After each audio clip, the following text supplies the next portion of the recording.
ஹல்லேலூயா, ஹல்லேலூயா, ஹல்லேலூயா. ஸ்தோத்திரம் ஆண்டவரே. நன்றியோடு துதிக்கிறேன் அப்பா, ஸ்தோத்தரிக்கிறேன்.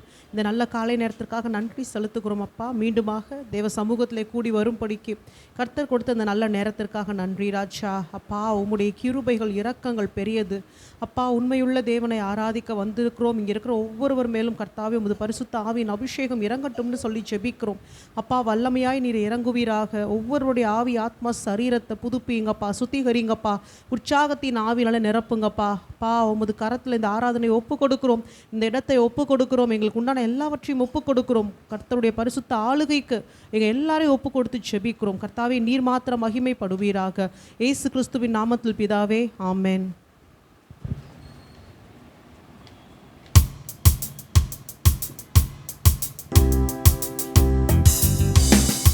ஆவியான எங்கள் அன்பு தெய்வமே, அடியோரை ஆட்கொண்டு நடத்துமே. ஆவியான எங்கள் அன்பு தெய்வமே, அடியோரை ஆட்கொண்டு நடத்துமே.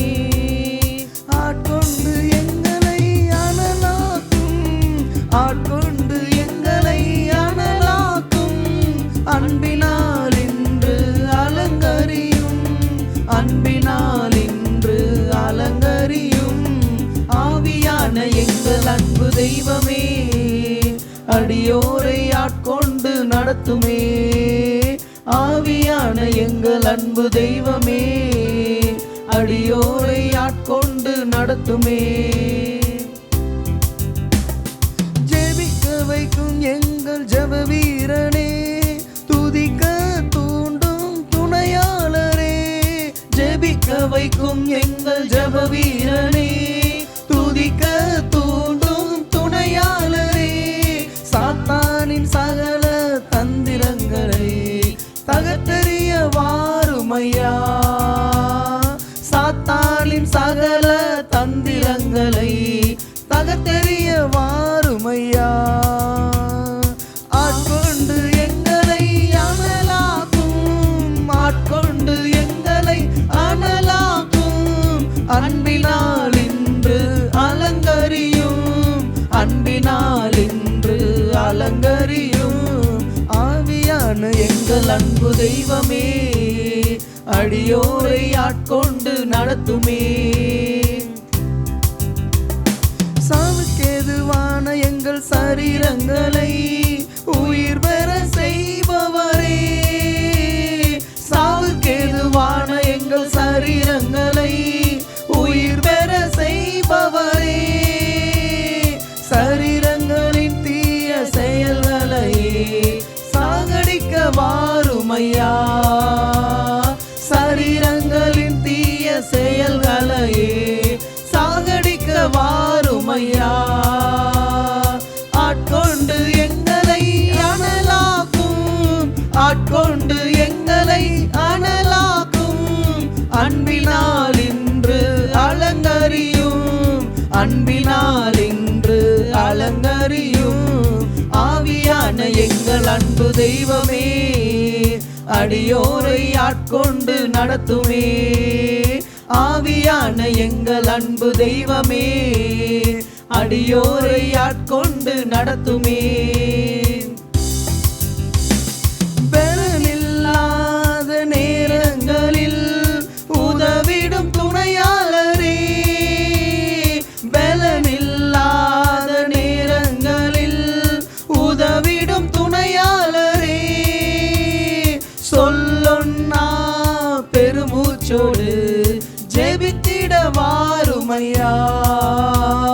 சொல்லொன்னா பெருமூச்சோடு ஜெபித்திட வாருமையா. ஆட்கொண்டு எங்களை அனலாக்கும், ஆட்கொண்டு எங்களை அனலாக்கும். அன்பினால் இன்று அலங்கரியும், அன்பினால் இன்று அலங்கரியும். ஆவியான எங்கள் அன்பு தெய்வமே, அடியோரை ஆட்கொண்டு நடத்துமே. ஆவியான எங்கள் அன்பு தெய்வமே, அடியோரை ஆட்கொண்டு நடத்துமே. மனதை புதிதாக்கும் மன்னவனே, மறுரூபமாக்கும் ஐயா. புதிதாக்கும் மன்னவனே மறுரூபமாக்குமையா. ராஜாவின் இரண்டாம் வருகைக்காக என்னாலும் ஏங்க செய்யும். இயேசு ராஜாவின் இரண்டாம் வருகைக்காக என்னாலும் ஏங்க செய்யும். ஆட்கொண்டு எங்களை அனலாக்கும், ஆட்கொண்டு எங்களை அனலாக்கும். அன்பினால் இன்று அலங்கரியும், அன்பினால் இன்று அலங்கரியும். ஆவியான எங்கள் அன்பு தெய்வமே அடியோரை ஆட்கொண்டு நடத்துமே. ஆவியானவர் தேவனுடைய ஆழங்களை ஆராய்ந்து அறிந்திருக்கிறபடியால் நான் வேண்டிக் கொள்வது இன்னதென்று அறியாத பொழுது அவரே நமக்காக அவர் விண்ணப்பம் பண்ணுகிறவராக இருக்கிறார். பாருங்க, உள்ளத்தின் ஆழத்தை அறிஞ்சவர் ஆவியானவர், தேவனுடைய ஆழங்களையும் அறிந்தவர், நம்முடைய ஆழங்களையும் அறிந்தவர். உமது மதகுகளின் இறைச்சலினாலே ஆழத்தை ஆழம் கூப்பிடுகிறது. இன்றைக்கு தேவாதி தேவனுடைய திரு சித்தத்தை வெளிப்படுத்தி அவரை நம்ம நடத்துவதற்காக பரிசுத்த ஆவியானவர் நமக்கு தேவையாக இருக்கிறார். ஹல்லேலூயா. ஆவியானவரை வரவேற்கலாமா? தேவாதி தேவனின் ஆழங்களை ஆராய்ந்து அறிபவரே, தேவாதி தேவனின் ஆழங்களை ஆராய்ந்து அறிபவரே, தேவாதி தேவனின் ஆழங்களை ஆராய்ந்து அறிபவரே. அப்பாவின் திரு சித்தம் வெளிப்படுத்தி எப்போதும் நடத்துமையா. அப்பாவின் திரு சித்தம் வெளிப்படுத்தி எப்போதும் நடத்துமையா. ஆட்கொண்டு எங்களை அனலாக்கும், ஆட்கொண்டு எங்களை அனலாக்கும். அன்பினால் இன்று அலங்கரியும், அன்பினால் இன்று அலங்கரியும். ஆவியான எங்கள் அன்பு தெய்வமே அடியோரை ஆட்கொண்டு நடத்துமே. ஆவியான எங்கள் அன்பு தெய்வமே அடியோரை ஆட்கொண்டு நடத்துமே. ஆட்கொண்டு எங்களை அனலாக்கும், ஆட்கொண்டு எங்களை அனலாக்கும். அன்பினால் இன்று அலங்கரியும், அன்பினால் இன்று அலங்கரியும். ஆண்டவர், இந்த காலை நேரத்தை பரிசுத்த ஆவியானவர் கையில் ஒப்பு கொடுக்கிறேன்னப்பா. ஆண்டவர், கிறிஸ்துவானவர் கூட இருந்த பொழுது ஆண்டவரே அப்பா இயேசு கிறிஸ்துவுக்கு அந்த அந்த கூட இருந்த சீசர்களுக்கு தேவனுடைய சித்தத்தை அறியாதவர்களாக இருந்தார்கள், தேவனுடைய வழியை அறியாது இருந்தார்கள். அதனால தான் பேதுருவை பார்த்து சொன்னார், எனக்கு பின்னாக போ சாத்தானே, நீ தேவனுக்கு ஏற்றவைகளை சிந்தியாமல் மனிதனுக்கு ஏற்றவைகளை சிந்திக்கிறாய், உலகத்துக்கு ஏற்றவைகளை சிந்திக்கிறாய். ஆனால் எப்போ ஆவியானவர் உள்ளே வந்தாரோ அதன் பிறகு அவர்கள் இவ்வுலகத்துக்குரியவர்களாக அல்ல, பொண்ணும் என்னிடத்தில் இல்லை, வெள்ளியும் என்னிடத்தில் இல்லை, என்னிடத்தில் உள்ளதை உனக்கு தருகிறேன் என்று சொல்லி அவர் அற்புத அடையாளங்களை செய்ய ஆரம்பித்தாங்க. இந்த உலகத்தில் எதையுமே அவங்க பொருட்டாக நினைக்கவே இல்லை. இன்றைக்கு நமக்கு பெரிய சொத்தே சுகமே பரிசுத்த ஆவியானவர் தான். அல்லேலூயா, அல்லேலூயா. ஆவியானவர் எவ்வளோ ஆழமாக நீங்கள் பற்றி கொள்ளுகிறீங்களோ அந்த அளவுக்கு நம்ம வாழ்க்கையில் ஜெயிக்க முடியும். பாருங்கள், கேத்ரின் குல்மான் என்கிற அந்த சகோதரி, அவங்களோட ஒரு செய்தி, ஒரு சின்ன கிளிப்பு, அதை பார்த்த உடனே எனக்கு அவ்வளோ ஒரு அபிஷேகம். அவர் சொன்னார், எனக்கு வேறு யாருமே கிடையாது ஆவியானவர் தவிர. Surrender your self, surrender your self, surrender your physical body, surrender your life. நம்ம லைஃப்பை முற்றிலுமாக நம்ம ஆண்டவருக்கு ஒப்பு கொடுக்குறப்ப அந்த ஒரு வார்த்தையில் நைட்டு அந்த ராக்காலத்தில் அப்படியே நான் அந்த யூடியூப்பில் பார்க்குறப்ப அந்த ஷார்ட்ஸ் தான், அவங்க முகத்தில் அந்த பிரகாசத்தை பார்த்தேன், அப்படியே நாவில் நிரம்ப ஆரம்பிச்சிட்டேன். ஒரு தேவ மனுஷியை இப்படிலாம் நடத்தி அநேக அற்புதங்களை ஆண்டவர் செய்ய வைத்தார். இன்றைக்கு நம்ம வாழ்க்கையிலையும் நம்முடைய ஊழியங்களில், நம்முடைய குடும்ப லைஃப்பில், நம்முடைய சகல காரியத்தையும் ஆவியானவர் நம்மோடு கூட இருப்பாராக. அல்லேலூயா, அல்லேலூயா. சந்தோஷம் அப்படிங்கிறது எங்கேருந்து வருதுன்னா, எல்லாமே நமக்கு பாசிட்டிவாக இருக்கிறப்ப வர்றது சந்தோஷம் இல்லை, எல்லாமே நெகட்டிவாக இருக்கிறப்ப உள்ள சந்தோஷமாக இருக்கணும் பாருங்கள். அதுதான் இந்த ஒரு காமெடிக்காக சொல்கிறேன். குடிகாரன்ட்ட போய் ஏன்டா குடிக்கிறேன்னு கேட்டால், இன்றைக்கி ஞாயிற்றுக்கிழமை குடிக்கிறேம்மா, மறுநாள் ஏன்டா குடிக்கிறேன்னா இன்றைக்கி திங்கக்கிழமை முதல் நாள் வேலைக்கு போயிட்டு வந்தேம்மா. இப்படி ஒவ்வொன்றுக்கும் ஒவ்வொரு, பிறந்த நாளுக்கும் குடிப்பான், செத்த நாளுக்கும் குடிப்பான், யார் செத்தாலும் குடிப்பான், யார் பிறந்தாலும் குடிப்பான். அவன் குடிக்கிறதுக்கு ஏதாவது ஒரு காரணம் இருக்கான்னா எல்லாத்துக்குமே அவன் குடிக்க ஆரம்பிச்சிடுவான். மணி 7 ஆச்சுல குடிக்க தான் அப்படின்பான். அப்போ வசனம் என்ன சொல்லுதுன்னா, நீங்கள் துன்மார்க்கத்துக்கு ஏதுவான மதுபான வெறி கொள்ளாமல் ஆவியினாலே நிறைந்து, பரிசுத்த ஆவியில் நிறைந்து. அப்போ நம்ம பரிசுத்த ஆவியில் நிரம்பி இருக்கிறதுக்கு காரணமே கேட்கக்கூடாது. ஏன் நான் ஜெபிக்கணும், ஏன் நான் பரிசுத்த ஆவிக்குள் ஜெபம் பண்ணணும், நான் எப்பொழுதும் ஆவியில் நிரம்பி இருப்பதற்கு வித்தவுட் ரீசன் ஆண்டவருடைய ஆழங்களில் போகணும். கடந்த சில வருடங்களாக நிறைய நான் தேவனோடு நடந்த வாழ்க்கையில் என்னென்னா, தனித்து நான் ஆண்டவரோட உறவாடுறதில் ரொம்ப நான் சந்தோஷப்படுவேன். அதுலேயும் நான் போய் பாடி ஆராதிக்கிறது, துதிப்பேன். அந்த நேரங்களில் பார்த்திங்கன்னா ஒரு அளவிடப்படாத தேவ அன்பு என் இருதயத்தில் ஊற்றப்படும். ஒரு பர்சனல் இன்டிமேசின்னு சொல்லுவோம்ல, ரொம்ப ரொம்ப அதிகமாக தேவனோடு உறவாடிட்டு இருப்பேன். ரொம்ப அதிகமாக அப்படியே ஆழம் அப்படியே நேசித்து அந்த நேசத்தின் மிகுதியில் என் கண்கள்லேருந்து கண்ணீர் கொட்டிக்கிட்டே இருக்கும். மணிக்கணக்கில் நான் அழுதுகிட்டே இருப்பேன். இப்போ ஊழியத்தின் பாதையில் போகும்பொழுது அந்த உறவு கட்டாயிடுச்சு. ஒரு பக்கம் தேவன் அதிகாரத்தை கொடுத்துருக்கிறாரு, அபிஷேகத்தை கொடுக்குறாரு, மீட்டிங் நடத்துகிறோம், ப்ரேயர் நடத்துகிறோம், நல்ல ஒரு வார்ஃபேர் ப்ரேயர் அந்த மாதிரிலாம் பண்ண முடியுது. ஆனால் அந்த அன்பின் ஆழங்களுக்குள்ளார என்னால் போக முடியல. அது ரெண்டு எப்படி உங்களுக்கு சொல்லி புரிய வைக்கணும்னு தெரியல. நானும் என் ஆண்டவரும் அப்படிங்கிற அந்த உறவை நான் விட்டுட்டு மற்றவங்களுக்காக நான் ஆண்டவர்கிட்ட வர்றது மாதிரி ஆயிடுச்சு. எல்லாருக்காக ஜெபிக்க மற்றவங்க நடத்த அப்படின்னு. அப்போ ரொம்ப நாள் கழித்து அந்த உள்ளத்தில் ஏக்கம் தவிப்பு தாங்கலை. போன வாரம் வியாழக்கிழமை இரவு ஜெபத்துக்கு போகிறதுக்கு முன்னாடி மாடிக்கு ஏறிட்டேன். மாடிக்கு ஏறி என்னால் முடியல, இதுக்கு மேலே போனால் மண்டை வெடிச்சிடும். ஆண்டவரே, நான் போய் ப்ரேயர் நடத்தவோ ப்ரேயர் பண்ணவோ போகல. நான் முதலாவது உம்மோடு நான் நடக்க விரும்புகிறேன் ஆண்டவரே, முதலாவது உம்மோடு நடக்க விரும்புகிறேன். ஆவியில் நிரம்பி சந்தோஷமாக ஒரு அரை மணி நேரம் அழுதேன்.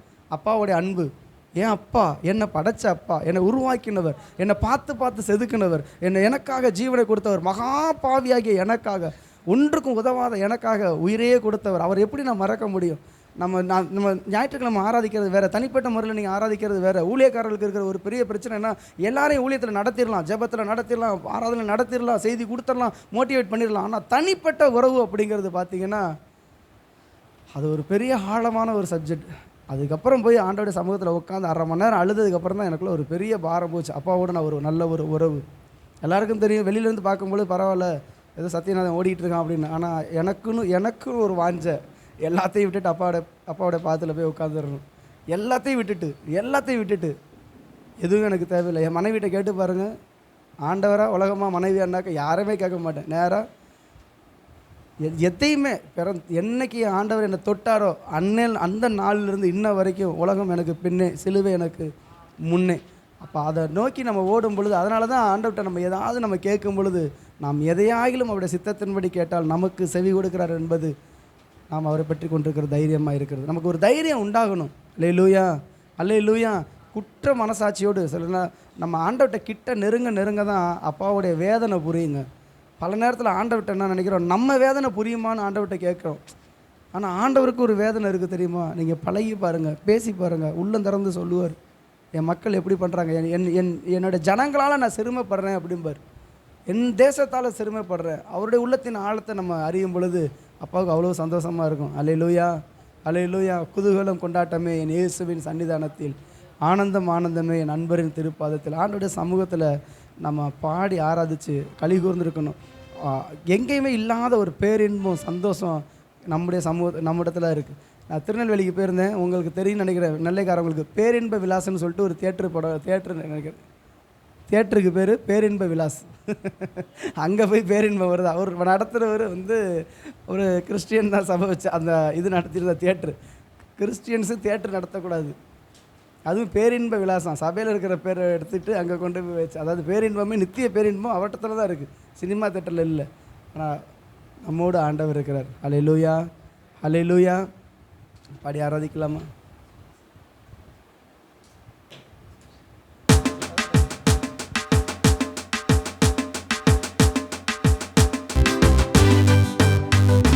குதூகலம் கொண்டாட்டமே இயேசுவின் சன்னிதானத்தில், குதூகலம் கொண்டாட்டமே இயேசுவின் சன்னிதானத்தில், ஆனந்தமே என் நண்பரின் திருப்பாதத்தில், ஆனந்தமே என் நண்பரின் திருப்பாதத்தில், குதூகலம் கொண்டாட்டமே இயேசுவின் சன்னிதானத்தில். பாவமெல்லாம் பறந்தது, நோய்கள் எல்லாம் தீர்ந்தது இயேசுவின் ரத்தத்தில்.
அதிசயமே குதூகலம் கொண்டாட்டமே என் இயேசுவின் சன்னிதானத்தில் குதூகலம் கொண்டாட்டமே என் இயேசுவின் சன்னிதானத்தில் வல்லவரன் இயேசு வாழ வைக்கும் தெய்வம் வெற்றி மேலே வெற்றி தந்தார்.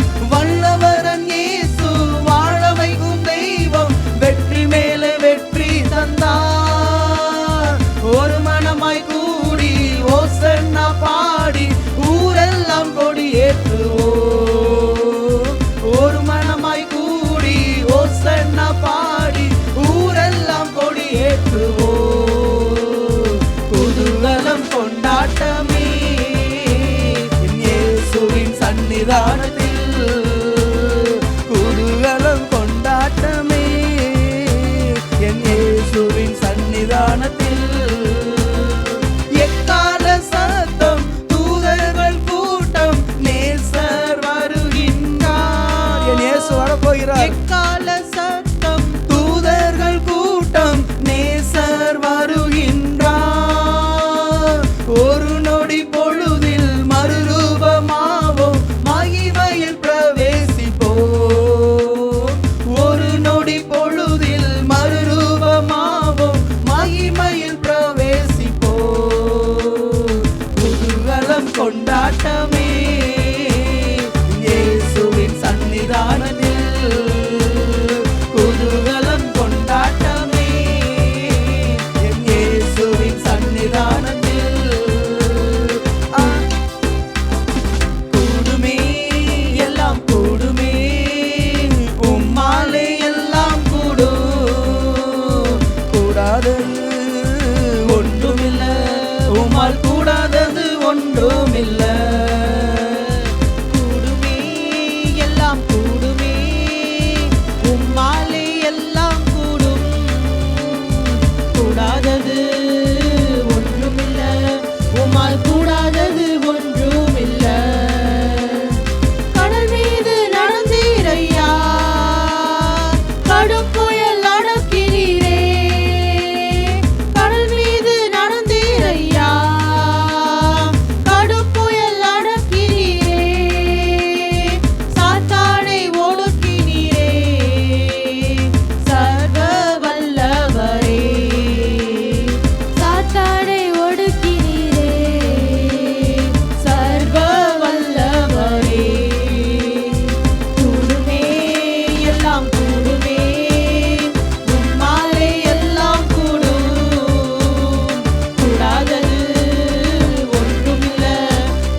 மனுஷரால் கூடாதது தேவனால் கூடுமே, மனுஷரால் கூடாதது தேவனால் கூடுமே, மனுஷரால் கூடாதது தேவனால் கூடுமே. ஹல்லேலூயா, ஹல்லேலூயா. கூடுமே, எல்லாம் கூடுமே, உம்மாலே எல்லாம் கூடும். நான் கடைசியாக சொன்னது போல மனுஷரால் கூடாதது தேவனால் கூடும். இந்த உலகத்தில் யாராலையுமே முடியாது தான், ஆனால் தேவனால் எல்லாம் கூடும் அப்படின்ற விசுவாசம் இன்றைக்கு நமக்குள்ளாக இருக்கும் போது நிச்சயமாக நம்ம வாழ்க்கையில் எல்லாமே கைகூடும், கூடி வரும். நீங்கள் கேட்பது தேவ சித்தத்தின்படி இருக்குமானால் நிச்சயமாக தேவன் அதை கொடுப்பது அதிக நிச்சயம், நிச்சயமாக கொடுப்பாரு. ஆனால் என்ன, தேவ சித்தத்தின்படி நாம் கேட்கிறோமா? தேவ சித்தத்தின்படி நாம் எல்லாவற்றையும் அவரிடத்துல கேட்டு பெற்றுக்கொள்கிறோமா? என்னுடைய சித்தம் அல்ல, மாம்ச சித்தம் அல்ல, மனுஷ சித்தம் அல்ல, தேவ சித்தத்தின்படி நீங்கள் எதை கேட்டாலும் அது தேவனால் கூடும். நம்மளுடைய புத்திக்கு அப்பாற்பட்ட, நம்ம அனுபவத்திற்கு அப்பாற்பட்டவைகளை தேவன் செய்ய வல்லமையுள்ளவராய் இருக்கிறார். ஹல்லேலூயா, ஹல்லேலூயா. பெரும்பாலுள்ள ஸ்திரியை பற்றி ஒருத்தர் பிரசங்கம் பண்ணார், நான் ரீசெண்டாக கேட்டேன். அப்போ அவர் சொன்னார், எல்லார்கிட்டையும் போய் அவள் காமிச்சிட்டா, எல்லா வைத்தியர்கள்கிட்டையும் போய் பார்த்துட்டா, எல்லாருமே என்ன சொல்கிறாங்க, முடியாது முடியாது. கொஞ்ச நாள் ட்ரீட்மெண்ட் கொடுத்துருப்பாங்க, அதுக்கப்புறம் என்ன சொல்லியிருப்பாங்க, இல்லைங்க என்னால் முடியல. இன்னைக்கு நாம் ஹாஸ்பிட்டல் போனால் சொல்கிறாங்க இல்லையா, எந்த ஹாஸ்பிட்டல் போனாலும் வாங்க பிளட் டெஸ்ட் எடுங்க, ஸ்கேன் எடுங்க, எல்லாம் எடுத்து முடிச்சதுக்கப்புறம் என்ன சொல்லுவான், ஒரு கொஞ்ச நாள் மருந்து கொடுத்துட்டு இல்லை முடியல நீங்கள் அடுத்த பக்கம் போங்க. அடுத்த இடத்துக்கு போனால் அவன் திருப்பி அதே ஃபார்மாலிட்டி, ஸ்கேன் எடு, பிளட் டெஸ்ட் எடு. அந்த மன உளைச்சலே அதிகமாக இருக்கும் நமக்கு. ஆனால் இதெல்லாம் முடிஞ்சதுக்கப்புறம் என்னால் முடியல, இன்னொரு இடத்துக்கு போ. அந்த பெரும்பாடுள்ள ஸ்திரீ தன்னுடைய ஆஸ்தி எல்லாவற்றையும் இழந்து அவ்வளோ செலவு பண்ணியிருக்கா. 12 வருஷம் சலிக்காம செலவு மேல செலவு, செலவு மேல செலவு எல்லாம் செய்துட்டா.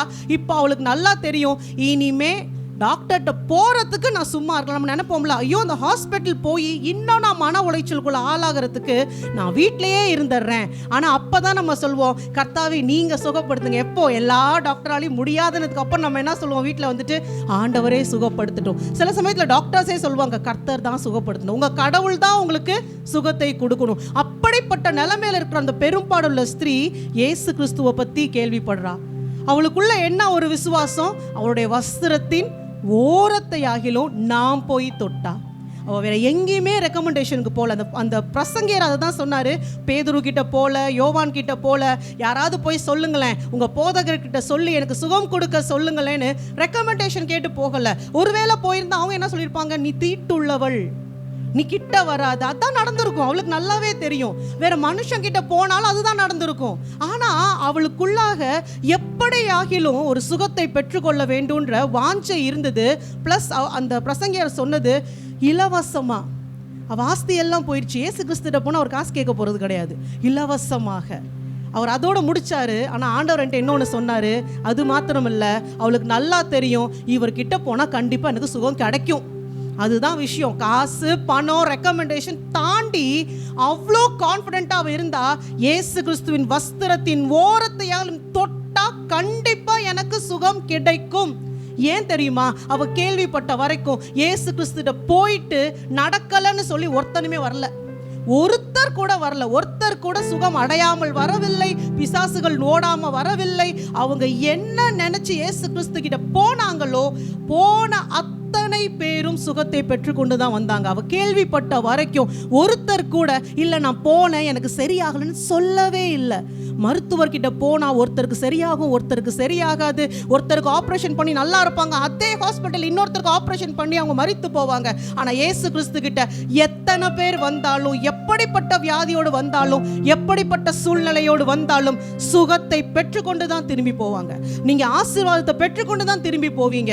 நீங்க எதை நினைத்து கிறிஸ்துவ கிட்ட வரீங்களோ அதை பெற்றுக்கொண்டு தான் திரும்பி போவோம். அந்த நிச்சயத்தோட தான் அவ வந்தா சுகத்தை பெற்றுக்கொண்டவளாக, சுகத்தை பெற்றுக்கொண்டவளாக. இப்போ நமக்குள்ள அந்த ஒரு விசுவாசத்தை தான் கர்த்தர் எதிர்பார்க்கிறார். என்னால முடியும், நீ நம்புறியா? ஒவ்வொரு முறை சுகப்படுத்தும் போது கர்த்தர் அந்த நபர்கள் கிட்ட கேட்கிறது, என்னால் கூடும் என்று நீ விசுவாசிக்கிறாயா? அவருக்கு தெரியும் அவரால் கூடும். இப்ப நம்ம கிட்ட ஆண்டவர் கேட்கிறாரு, என்னால உனக்கு இதை செய்ய முடியும்ன்றத நீ விசுவாசிக்கிறாயா? நீ விசுவாசித்தால் அற்புதத்தை காண்பாய், நீ விசுவாசித்தால் உனக்கு எல்லாம் கூடும். உன்னால முடியாது, உன்னை சுற்றி இருக்கிறவங்களால முடியாது, உலகத்தால் முடியாது, என்னால் கூடும். ஆனால் என்னால் கூடும் என்பதை நீ விசுவாசிக்கும் போது அது உனக்கு கூடும்.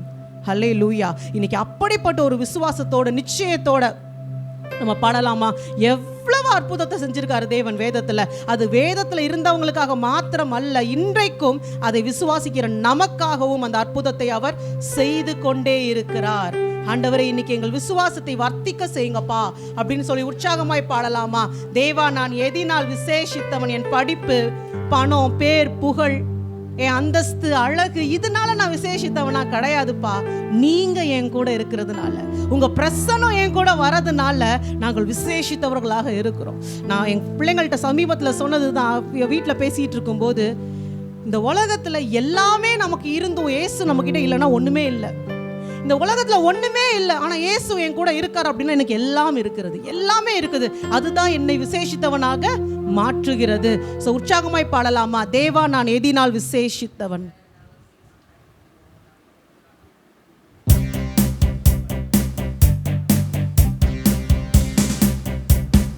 தேவா, நான் எதினால் விசேஷித்தவன், ராஜா நான் அதை தினம் யோசிப்பவன். தேவா, நான் எதினால் விசேஷித்தவன், ராஜா நான் அதை தினம் யோசிப்பவன். எதினால், இது எதினால் நீர் என்னோடு வருவதில்லை,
இரட்சகராகிய இயேசு கிறிஸ்து நீர் எங்களோடு இருக்கிறீரே அப்பா. அதை நினைத்து நாங்கள் உம்மை ஆராதிக்கிறோம் ஆண்டவரே. ரிபலா ஷபரி பக்கரபா ரிபா லிக்கரபலா ஷபரி கரபா. எகிப்தின் சாம்ராஜ்யம் பெரிய சாம்ராஜ்யம் ஆண்டவரே. பார்வோன் எல்லாருக்கும் தேவனை போல இருந்தான், அவனிடத்துல எல்லாம் நிறைவா இருந்தது. ஆனாலும் கர்த்தர் அவனோடு இல்லையே, கர்த்தர் அவனோடு இல்லையே. அடிமை என்று நினைத்த இஸ்ரவேல் ஜனத்தோடு அல்லவா கர்த்தர் இருந்தார். ரிகலா ஷக்கரிபா கரபலா ரிபிகரபலா ஷக்கரிபா.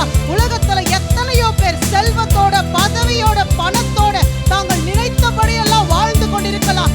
ஆனாலும் சிறுமைப்பட்ட ஜனத்தை போல இருக்கிற உங்களோடும் என்னோடும் தேவனாகிய கர்த்தர் இருக்கிறார். ரிகலி ஷபா ரிகரபா லிகா ரிகரிபலா ஷக்கரிபா கரபா ஓரி ஷிபரி கரபா. பார்வோனுக்கு முன்பதாக நின்ற மோசேயோடு கர்த்தர் இருந்தார். ஆனால் பார்வோனோடு அவர் இல்லையே. ரிஷிபிரி கரபா. மோசேயின் கரத்தில் அதிகாரத்தை கொடுத்த கர்த்தர் இன்றைக்கு நம்மோடு கூட இருக்கிறார். மோசேயோடு நான் இருந்தது போல நான் உன்னோடும் இருப்பேன் என்று சொல்லுகிற தேவன் நம்மோடு கூட இருக்கிறதுனால நாம் அசைக்கப்படுவது இல்லை. ரிஷபா, நீங்க பார்க்கிற இந்த பெரிய சாம்ராஜ்யம் ஒரு நாள் கவிழ்க்கப்பட்டு போகும். ஆனா கர்த்தரை நம்புகிற ஜனமோ ரிஷபரி கரபா என்றென்றும் அசையாமல் இருக்கிற சியோன் பர்வதத்தை போல் இருப்பார்கள். அவர்களை ஒருவரும் தொட முடியாது, ஒருவரும் அசைக்க முடியாது, ஒருவரும் அழிக்க முடியாது. அவர்கள் நடந்து போனது வண்ணாந்திரம் தான், ஒன்றுமே இல்லாத சூழ்நிலை தான். ஆனாலும் ஒரு நன்மையும் குறைவுபடாமல் தேவனாகிய கர்த்தர் நடத்தவில்லையா? கர்த்தர் நடத்தவில்லையா? நீ நடக்கிற பாதையை பார்த்து கொண்டு இருக்கிறாய், உன்னுடைய சூழ்நிலையை பார்க்கிற. ஆனாலும் அந்த சூழ்நிலையில உன்னோடு கூட இருந்து உன்னை நடத்துகிற கர்த்தர் உன்னோடு இருக்கிறார். உன்னோடு இருந்து உன்னை நடத்துகிற கர்த்தர் உன்னோடு இருக்கிறார். ரிகலா ஷபரி கரபா ரிஷபரி கரபா. நீங்கள் எதை நினைத்து ஆசைப்பட்டீங்க, நீங்க எதற்காக பிரயாசப்பட்டீங்க, கிடைக்காதது போல இருந்தாலும் நீ இருக்கிற இடத்துல உன்னை நடத்துவதற்கு, உன்னை பாதுகாப்பதற்கு தன்னுடைய சட்டைகளை விரித்து கர்த்தர் உன்மேல் நிழலிட்டு கொண்டு இருக்கிறாரே. அந்த சட்டை நிழலை உன்னை மறைத்து கொண்டு இருக்கிறாரே. அவருக்கு நன்றி செலுத்துவோமா? என்னை விட்டு விலகாத தேவன் நீங்கப்பா, என்னை விட்டு விலகாத தேவன் நீங்க ராஜா. நாங்கள் யாரிடத்தில் போவோம்? ஜீவனுள்ள வார்த்தைகள் உம்மிடத்தில் அல்லவோ இருக்கிறது. இந்த உலகமோ மாம்சமோ இந்த உலகத்துக்குரிய ஐஸ்வர்யமோ மேன்மையோ எதுவுமே எங்களுக்கு வேண்டாம். எங்கள் தேவனாகிய கர்த்தர் எங்களுக்கு போதுமானவராய் இருக்கிறார். You are more than sufficient for us, Lord. You are more than sufficient for us, Jesus. Hallelujah, hallelujah.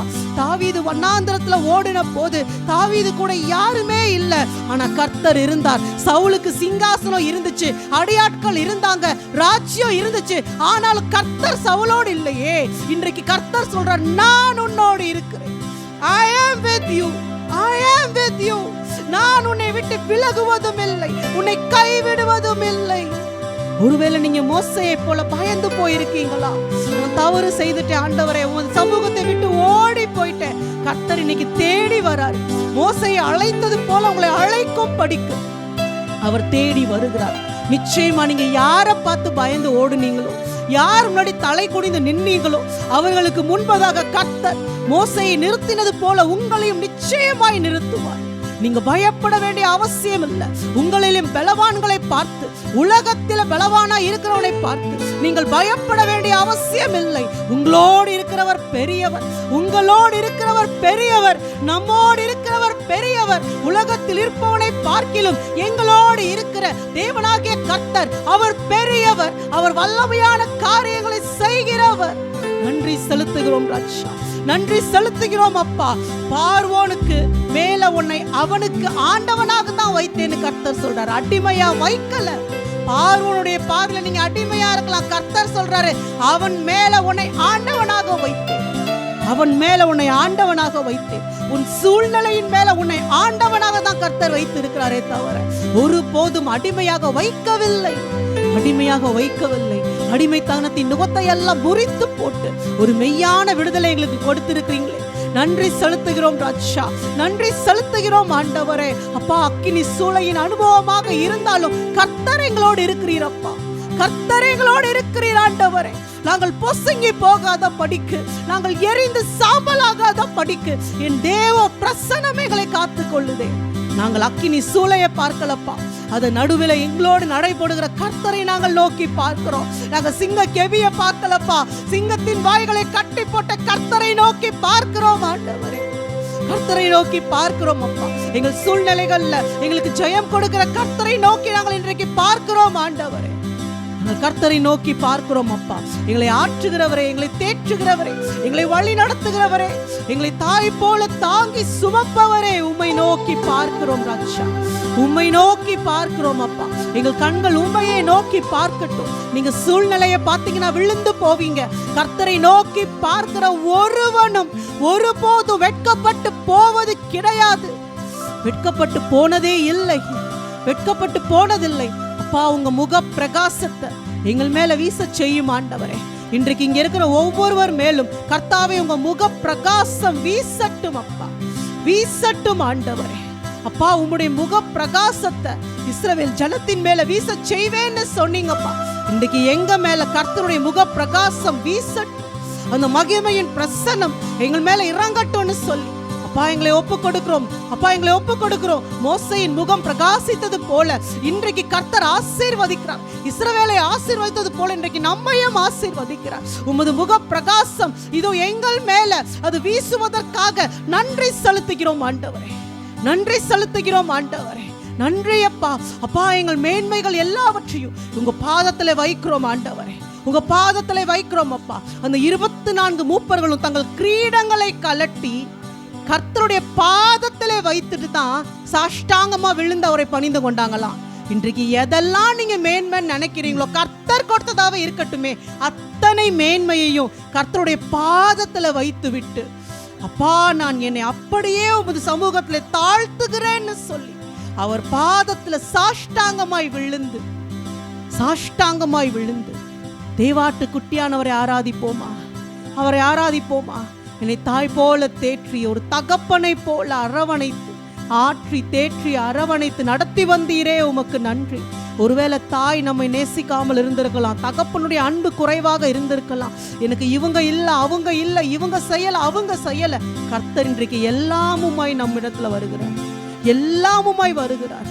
அவரை ஆராதிப்போமா.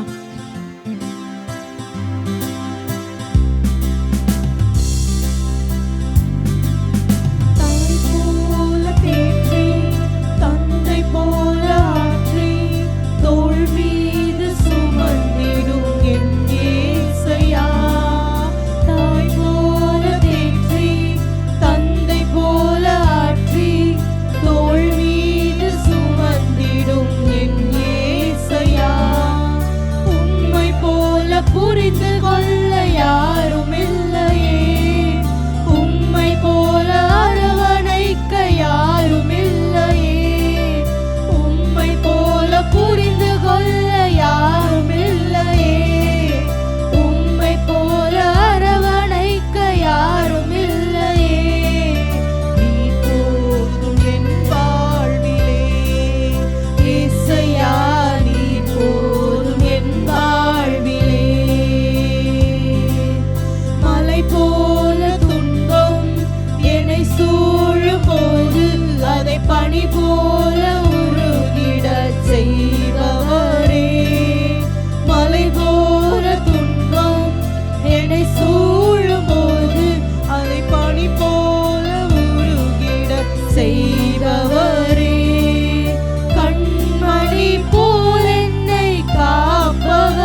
சோர்ந்து போயிருக்கிற ஒவ்வொருவருக்கும் பலன் தாங்க ஆண்டவரே.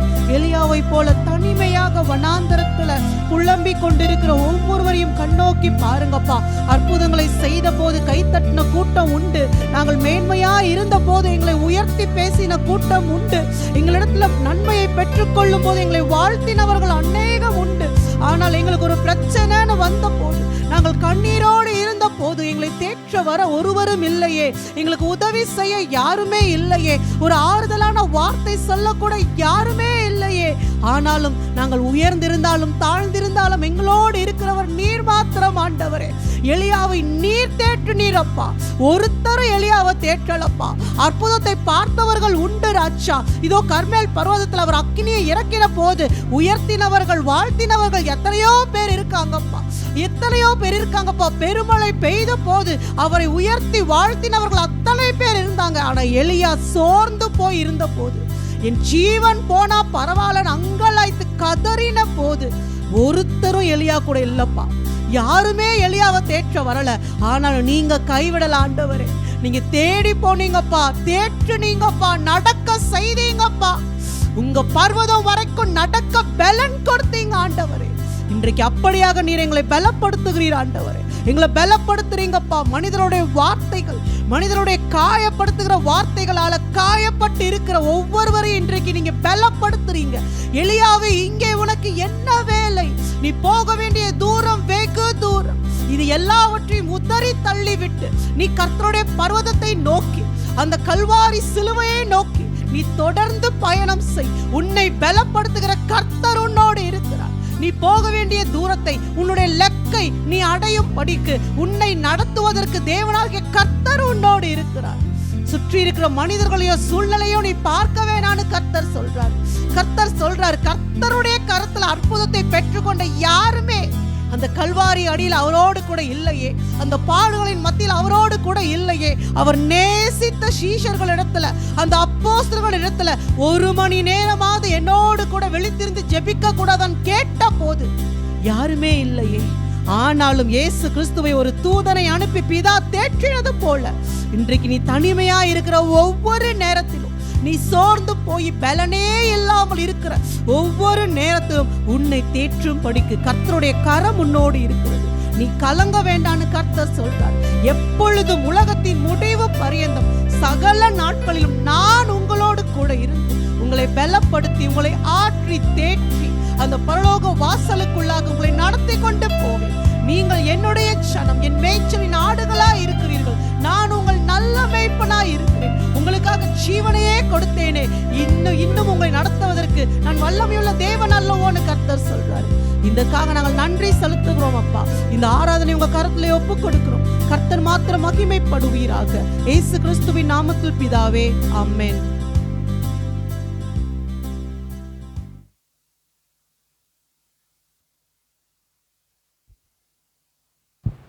ஹல்லேலூயா, ஹல்லேலூயா.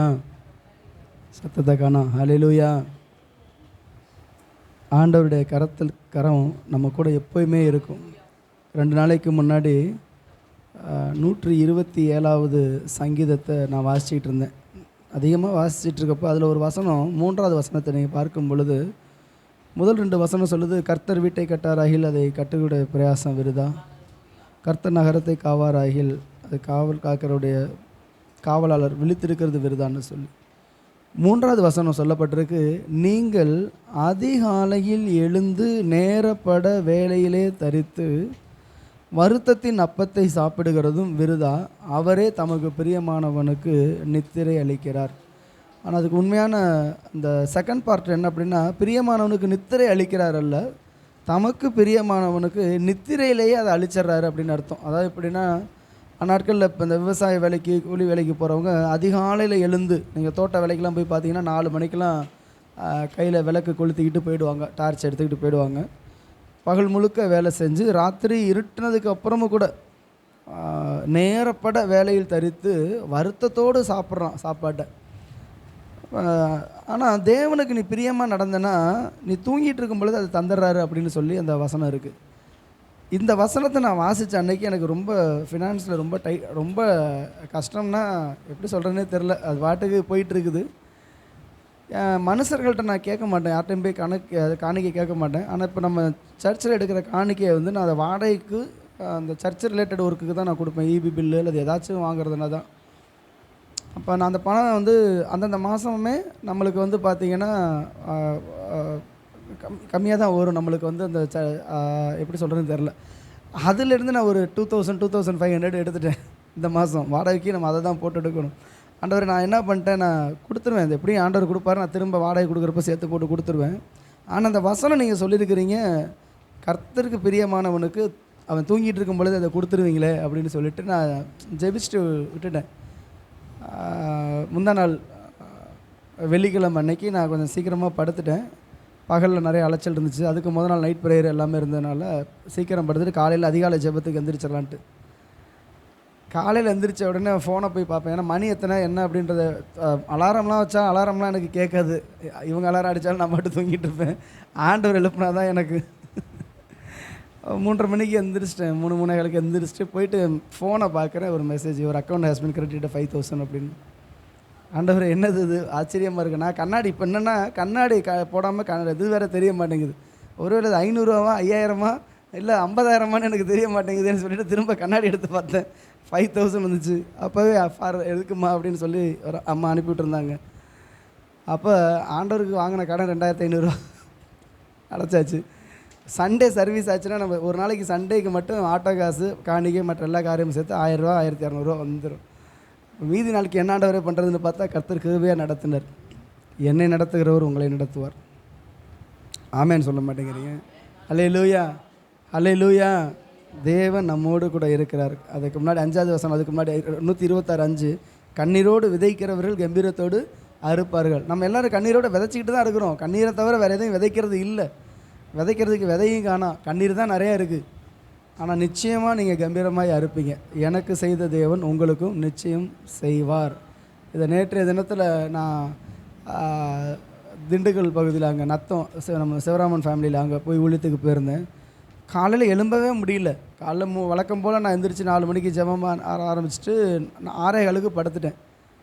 எப்போ ஒரு 1/4 மணி நேரம் கழிச்சு எழுப்பிவிட்ருப்பா. ஒரு 7 மணிக்காவது நான் கிளம்புனா தான் சீக்கிரம் போயிட்டு வர முடியணும். என் ஒய்ஃப் வந்து ஏங்க எந்திரிங்கன்றாங்க. அசைய முடியல, உடம்பு வலி, தொடர்ந்து ஓட்டம் அலைச்சல், போக வேண்டாம் அப்படின்னு சொல்லி ஒரு 9 மணிக்கு மேலே பார்க்குறேன். சரி, உடம்பு ரொம்ப வலி தாங்கலை. இதுக்கு மேலே நான் போனால் பஸ்ஸில் இவ்வளோ நேரம் 2.5 மணி நேரம் போகணும். இங்கேருந்து கிளம்புனா 2.5 hours மினிமம் போகணும். திரும்ப 2.5 hours வரணும். அங்கே ஒரு 4 hours 5 hours ஆகிடும். சரி, நிச்சயம் முதுகு வலி தாங்க முடியல. அப்போ என் பொண்ணை கூப்பிட்டு அம்மா முதுகில் ஸ்ப்ரே அடிச்சு விடுமா அப்படின்னு சொல்லி ஸ்ப்ரே அடிச்சு விட்டுட்டு அப்படியே படுத்துட்டேன். அப்புறமா ஆண்டவர் பேச ஆரம்பித்தார். அங்கே அந்த தங்கச்சி ஒன்று அதுக்காக நீ போயாகணும் அப்படின்னு. சரி, ஒரு ஆள்னாலும் அதாவது ஒரு ஆளுக்காக ஆண்டவர் போகணும்னு சொல்லும் பொழுது நம்ம அவருடைய வார்த்தைக்கு நம்ம கீழ்ப்படிஞ்சு தான் ஆகணும் அப்படின்னு சொல்லிட்டு நான் எழுந்து போயிட்டு வந்தேன். கர்த்தர் பெரிய காரியங்களை செய்தார், நடத்துவார். இதுவரை நடத்தினவர் இனிமேலும் நடத்துவார். இப்போ இந்த ஆராதனை நேரத்தில் எலியாவை போல் நம்ம சோர்ந்து போய் நிற்கலாம். ஆனால் நமக்காக ஒரு வார்த்தை வரும், நமக்காக பலன் வரும். நமக்கு ஆவிக்குரிய வெளிப்பாடு உள்ளவர்களுக்கு அது புரியும். நம்ம வனாந்தரத்தில் ஓடிக்கிட்டு தான் இருக்கிறோம். ஆனால் இந்த வனாந்தரமே வாழ்க்கை ஆயிடாது. வனாந்தரம் ஒரு முடிவுக்கு வரும். அல்லேலூயா. எல்லாத்துக்கும் ஒரு முடிவு உண்டு. இல்லை, சமுத்திரத்துக்கும் ஒரு எல்லை உண்டு. கடலில் பயணிக்கிறவங்களுக்கும் இன்னொரு கரை கிடைக்கிறதில்லை. இவ்வளோ பெரிய சமுத்திரத்துக்கே ஒரு எல்லை இருக்குது. அப்படின்னா நம்ம பாடுகளுக்கும் கஷ்டங்களுக்கும் உபத்திரவங்களுக்கும் ஒரு எல்லை இல்லாமல் இருக்காது. நிச்சயம் ஆண்டவர் நம்மை நடத்துவார். அல்லேலூயா, அல்லேலூயா. சரி, இன்னொரு சாட்சி கூட எனக்கு சந்தோஷமாக சொல்லுவேன். மாலை ஆராதனைக்கு ஒரு சகோதரி வருவாங்க. 3-4 வருஷமாக வர்றாங்க. அவங்க ஞானஸ்தானத்துக்கு ஒப்பு கொடுத்து இந்த வருஷம் எடுத்துருவேன்னு சொல்லிட்டு இருந்தாங்க. அந்த நாட்களில் இந்த எடுத்தே ஆகணும்னு சொல்லிட்டு அவங்க நான் அவங்கள ஃபோர்ஸ் பண்ணுறதை விட்டுட்டு, ஃபோர்ஸ் பண்ணல, கேட்பேன். சரி, அது அவங்க விருப்பம்னு விட்டுருவேன். அவங்க பிரதர் நான் எடுத்தே ஆகணும் சீக்கிரம் அப்படின்னு சொல்லி, அப்புறம் தண்ணி வேறு பிரச்சனையாக இருந்துச்சு. அப்புறம் எங்கெங்கேயோ இது பண்ணி கடைசியில் அந்த சகோதரிக்கு கொடுத்தது ஒரு பெரிய சந்தோஷம். நம்ம ஒரு ஆத்மாவை ரட்சிப்புகளை நடத்தி பரலோகத்தில் அவங்க புஸ்தகத்தில் பேர் எழுதப்படுவதுங்கிறது மிகப்பெரிய பாக்கியம். கர்த்தருக்கு ஸ்தோத்திரம், கர்த்தருக்கு மகிமை உண்டாவதாக. வேறு ஏதாவது சாட்சிகள் இருந்தால் சொல்ல வரும்படி அன்போடு அழைக்கிறேன்.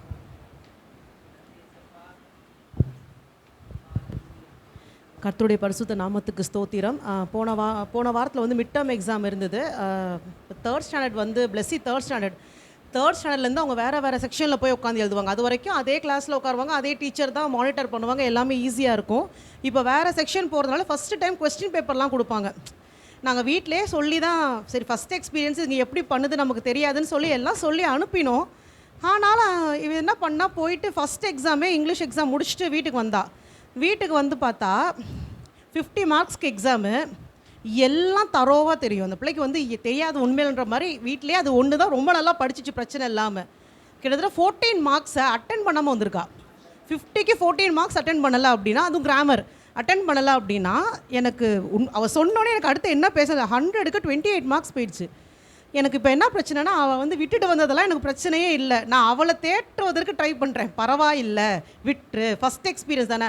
அதாவது அவங்களுக்கு எழுத தெரில, அவங்க கொஸ்டினை எழுதி இதை எழுதி அதை எழுதி அந்த பிள்ளைங்களுக்கு டைம் மேனேஜ் பண்ண தெரியாமல் விட்டாங்க. ஸோ இவளை ஃபஸ்ட்டு ஒரு வார்த்தை திட்டினதுக்கப்புறம் நானே யோசிச்சுட்டு இது ஒரு பெரிய விஷயமே இல்லை, நான் அவளை கன்வின்ஸ் பண்ணுறேன், அவளை கன்வின்ஸ் பண்ணுறேன். கொஞ்ச நேரத்துலேயே பார்த்தா அவள் கிளாஸில் இருக்கிற எல்லோரும் ஒரு குரூப் ஒன்று வச்சுருக்காங்க வாட்ஸ்அப்பில். அந்த குரூப்பில் 2 வருஷம் அந்த குரூப் இருந்ததே எனக்கு தெரியாது. இப்போ தான் ரீசெண்டாக ஒருத்தவங்க சொல்லுவோம் அப்படி இருக்குதா, நான் என்னையும் சேர்த்து விடுங்கன்னு சொல்லி அந்த குரூப்பில் என்னை ஜாயின் பண்ண சொன்னேன். குரூப்பில் பார்த்தா வரிசையாக மெசேஜ், யாருமே பேப்பர் கம்ப்ளீட் பண்ணல, எந்த ஸ்டூடெண்ட்டுமே வந்து எக்ஸாம் பேப்பர் கம்ப்ளீட் பண்ணவே இல்லை அப்படின்னு சொல்லிட்டு அந்த குரூப்பில் போட்டுட்டு, ஸோ மிஸ்ஸு வந்து எப்படி ட்ரெயின் பண்ணாங்க தெரியல அப்படின்னு நிறையா போகுது, மெசேஜ் வரிசையாக போகுது.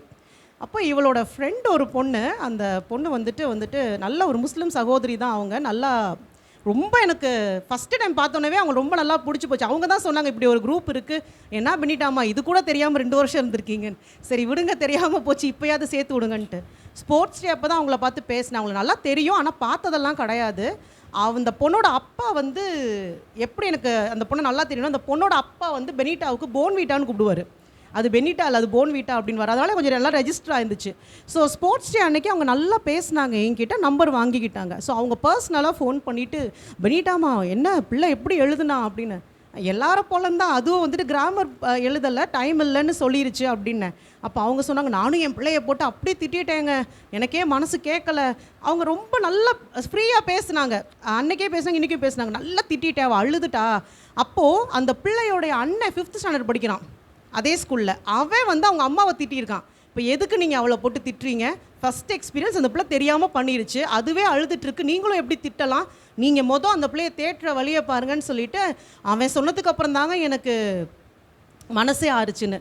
இது ஃபஸ்ட் பாயிண்ட் நான் நோட் பண்ணது. என்ன அப்படின்னா, இப்போ எங்கள் வீட்டில் கிண்டல் பண்ணுதுங்களே தவிர, இவ இதை சொல்லி அழுதோன்னே ஜான் அடுத்து சொன்னது, நான்லாம் 1/2 hour முன்னாடி முடித்தேன் தெரியுமா பேப்பரை, இன்னும் கொஞ்சம் ட்ரிகர் பண்ணி நான் உண்மையிலே பார்க்குறேன். அந்த புறஜாதியார்கிட்ட இருக்கிற நிறைய விஷயம் வந்து ஆச்சரியமாக இருக்குது. அவங்கெல்லாம் எப்படி அந்த அந்யோன்யமாக தேட்டுறாங்க, சண்டையெல்லாம் போட்டுக்க தான் செய்வாங்க, ஆனால் அடுத்த நிமிஷம் அந்த தங்கச்சி அப்படின்னு சொல்லி அவன் சப்போர்ட் பண்ணியிருக்கான். நான் அது ஒன்று நோட் பண்ணேன். அடுத்து அவங்க சொன்ன காரியம் தான் எனக்கு, இது வந்து நான் சொல்கிறது பர்சனலாக என்னைய வந்து என்கிட்ட ஆண்டவர் பேசின காரியம். அவங்க அடுத்து சொன்னாங்க எல்லாம் முடிஞ்சிச்சு, சரி நாளைக்கு எக்ஸாம் அது பிள்ளைங்க நல்லா பண்ணணும்.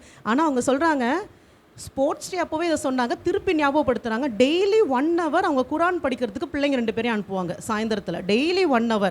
ஸோ ஸ்போர்ட்ஸ் டே அப்போவே அவங்க என்ன சொன்னாங்கன்னா, அந்த எக்ஸ்ட்ரா ட்ரைனிங்க்கு அனுப்புகிறோன்றதை பற்றி 2 பேரும் பேசினப்போ சொன்னேன், ஆமாம் 6 o'clock வரைக்கும் அத்லெட்டிக்ஸ் ட்ரைனிங் போனால் வீட்டுக்கு வரத்துக்கே 6:30 ஆகுது, 6:45 கூட ஆயிடுது. வந்தோடனே குளிச்சு ஃப்ரெஷ் ஆனோடனே சாப்பாடு கேட்குதுங்க, கொடுத்தா சாப்பிட்டுட்டு படுத்துருதுங்க, எங்கே படிக்குதுங்க அப்படின்னு. அப்போயே அவங்க சொன்னாங்க அந்த பிள்ளையும் ஸ்போர்ட்ஸ் ப்ராக்டிஸ் போகும், வீட்டுக்கு வரத்துக்கு 7 o'clock ஆனாலும் ரெஃப்ரெஷ் ஆகிட்டு 1 hour கிளாஸ் முடிச்சுட்டு வந்து தான் அடுத்து உனக்கு முடியுதோ முடியலையோ, உனக்கு ஹோம்ஒர்க் இருக்கோ இல்லையோ, படிக்கலையோ சாப்பிட்றியோ இல்லையோ, குரான் கிளாஸ் போயிட்டு வந்து தான் அடுத்து அவங்க அதில் அவ்வளோ ஸ்ட்ராங்காக இருந்திருக்காங்க. இப்போ இந்த எக்ஸாம் அப்போ திருப்பி என்கிட்ட சொல்கிறாங்க, இன்றைக்கி எக்ஸாம் அந்த பிள்ளை ஒழுங்காக பண்ணலை, அழுதுட்டுருக்கு, திட்டியாச்சு, எல்லாம் முடிஞ்சிருச்சு, இப்போ நான் குரான் கிளாஸ்க்கு தாங்க அனுப்பியிருக்கேன் பிள்ளைங்க 2 பேரையும். 1 hour கழித்து பிள்ளைங்க வருவாங்க, வந்ததுக்கப்புறம் அவங்க சொல்லிக் கொடுக்க ஆரம்பிக்க போகிறாங்க. நான் உண்மையிலே ஒரு நிமிஷம் யோசித்தேன். அவங்க எல்லாம் சொல்லிவிட்டு சரி பண்ணிட்டாம்மா, நாளைக்கு மேக்ஸ் எக்ஸாம் வேறு, இன்னும் என்னத்தை கால்குலேட் பண்ணி இதுங்க எப்படி எழுத போதோ ஒன்றும் தெரிலன்னு அவங்க ஃபோனை வச்சுட்டாங்க. நான் உடனே உண்மையிலே யோசித்தேன், நம்ம பிள்ளைங்கள்ட்ட எக்ஸாம்னு சொன்னால் சாதாரணமாக வாசிக்கிற பைபிள் கூட இரு எக்ஸாமுக்கு படித்து முடிச்சிரு நான் எங்கள் வீட்டில் நடக்கிறத நான் சொல்கிறேன். உண்மையிலே வலிச்சிச்சு, எனக்கு உண்மையிலே வலிச்சிச்சு. என்னோட கூட படித்த பிள்ளைங்களையுமே நான் சொல்வேன், அந்த காலத்துலேயுமே சொல்வேன், அந்த எக்ஸாம் டைம் வந்துச்சுன்னா சர்ச்சுக்கு வரமாட்டோம், ப்ரேயர் அட்டன் பண்ண மாட்டோம், அப்படியே படிச்சுட்டே இரு. ஆனால் மற்ற யாருமே அப்படி இல்லை. நான் பார்க்குறேன், நான் பார்க்குறதுனால அது என்னை ஹர்ட் பண்ணுச்சு. என்ன பெருசாக மார்க் வாங்கிற போது அதான் நான் சொன்னேன், என்ன நீ மார்க் வாங்கி இப்போ 50 out of 50 வாங்கினா மட்டும் அந்த வேதத்தை வாசிக்கிற நேரத்தை விட்டுட்டு அப்படி என்ன நீ மார்க் வாங்கிட்டு இருக்கிற போகிற. அப்புறம் தான் எனக்கே என்னை தேற்றி கொண்டு நான் சொன்னேன், இங்கே பார் நீங்கள் வாங்க பெனிட்டாவை கூப்பிட்டு நான் தான் சொன்னேன், பாப்பா 50 out of 50 வாங்குறியோ இல்லையோ பரலோகம் உனக்கு ஒரு மார்க் போட்டுட்ருக்கு. இந்த பேப்பர் இந்த 3ஆம் கிளாஸில் இந்த இங்கிலீஷ் எக்ஸாமில் வாங்கின 50 out of 50 4ஆம் கிளாஸ் போயிட்டனால வேல்யூ கிடையாது, அவ்வளோதான் அதோட வேல்யூ. ஆனால் பரலோகம் உனக்கு ஒரு மார்க் போடுது, நீ அதை மட்டும் காம்ப்ரமைஸ் பண்ணவே பண்ணாத. ஃபஸ்ட் ரேங்க் வாங்குறியோ இல்லையோ, ப்ரைஸ் கிடைக்குதோ இல்லையோ, பட் இதில் நீ காம்ப்ரமைஸ் பண்ணாத. ஏன்னா கொஞ்ச நாளாக எங்கள் வீட்டில் இந்த ஒரு பிள்ளை மட்டும் அது எப்படி சொல்கிறது, பாட்டு பாடுறது, தானாக பைபிள் வாசிக்கிறது, அப்புறம் பார்த்தா நைட்டு ஃபுல்லாக ஒரு 1/4 மணி நேரத்துக்கு மேலே எல்லாருக்காகவும் ஜெபம் பண்ணுறது, இஸ்ரேலுக்காக ஜெபம் பண்ணுறது, வரிசையாக சொல்லிகிட்டு இருக்கா. இப்போ உண்மையிலே நான் வருத்தப்பட்டது அவள் மார்க் விட்டுட்டதுனால கிடையாது. ஒவ்வொரு நாளும் அவன் ஜெபிக்கும் போது, ஆண்டவரே நான் ஃபஸ்ட் ரேங்க் வாங்கணும்னு சொல்லி ஜெபிச்சுட்டு என் அண்ணனும் அக்காவும் வாங்கணும்னு சொல்லி ஜெபிச்சிட்டாலே இப்போ இந்த பிள்ளை ஏமாற்றம் அணைஞ்சிட்டா நான் என்ன ஆண்டவரே சொல்கிறது. நீங்கள் எனக்கு எப்படியாவது எனக்கு அவள்கிட்ட பேச வைங்க, அவள் டிஸ்கரேஜ் ஆகிடக்கூடாது. என்கிட்ட ஒரு வார்த்தை நான் அவ்வளோ ஜெபம் பண்ணேனேம்மா, கடைசியில் ஏமா இப்படி ஆச்சுன்னு கேட்டால் நான் என்ன சொல்வேன். அதெல்லாம் எனக்கு மனசில் ரொம்ப வேதனையாக இருந்துச்சு. அப்போ தான் நான் கூப்பிட்டு சொன்னேன், இது லைஃபோட முடிவு கிடையாது. நீ ஒவ்வொரு நாளும் ஜெபிக்கிற ஜெபத்துக்கு ஆண்டவர் பெரிய பலனை வச்சுருப்பாரு பெனிட்டா. நீ இது எதையுமே பார்க்காத, ஸ்கூலுக்கே போனாலும் அடுத்தவங்க சொல்கிறதெல்லாம் நீ கேட்காத, பட் ஜெபத்தை விட்டுறாத.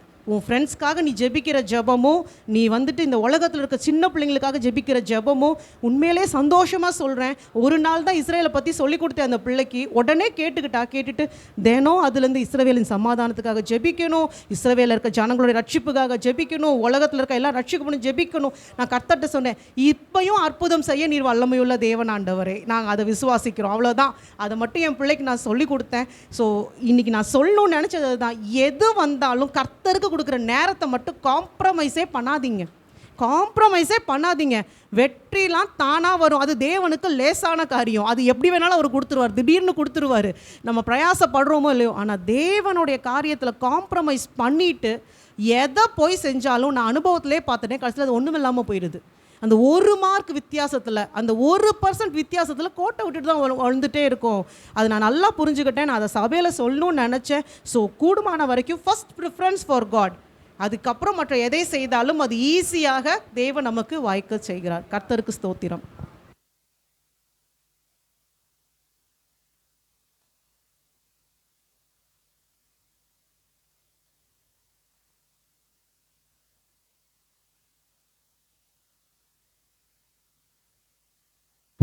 ஹல்லேலூயா, ஹல்லேலூயா. திருச்சபை இன்றைக்கி ஜெபிக்காததுனால தான் தேசத்தில் நிறைய அழிவுகளையும் போராட்டங்களையும் பார்க்க முடியுது. கர்த்தருக்கு சித்தமானால் நாம் ஒவ்வொரு வாரமும் இப்படியே நம்ம ஜெபிப்போம். ஏன்னா தேசத்தில் அநேக காரியங்கள் நடந்துக்கிட்டு இருக்குது. முக்கியமாக நம்ம எலெக்ஷனுக்காகவும் நம்ம ஜெபிக்கணும். கர்த்தர் நல்ல ஒரு ஆட்சியை தேசத்தில் எப்பவும் தரணும். நாம் சமாதானம் உள்ளவர்களாக ஜீவிக்க அதிகாரம் உள்ள யாவருக்காகவும் நாம் ஜெபிக்க வேண்டியது நம்முடைய கடமையாக இருக்கிறது. எசேக்கியேலில் பார்க்க முடியும், இதே நான் தேசத்தை அழிக்காதபடி திறப்பில் நிற்கவும் சுவரை அடைக்கவும் ஒரு மனுஷனை நான் தேடினேன். ஆண்டவர் தேடிக்கொண்டிருக்கிறார்.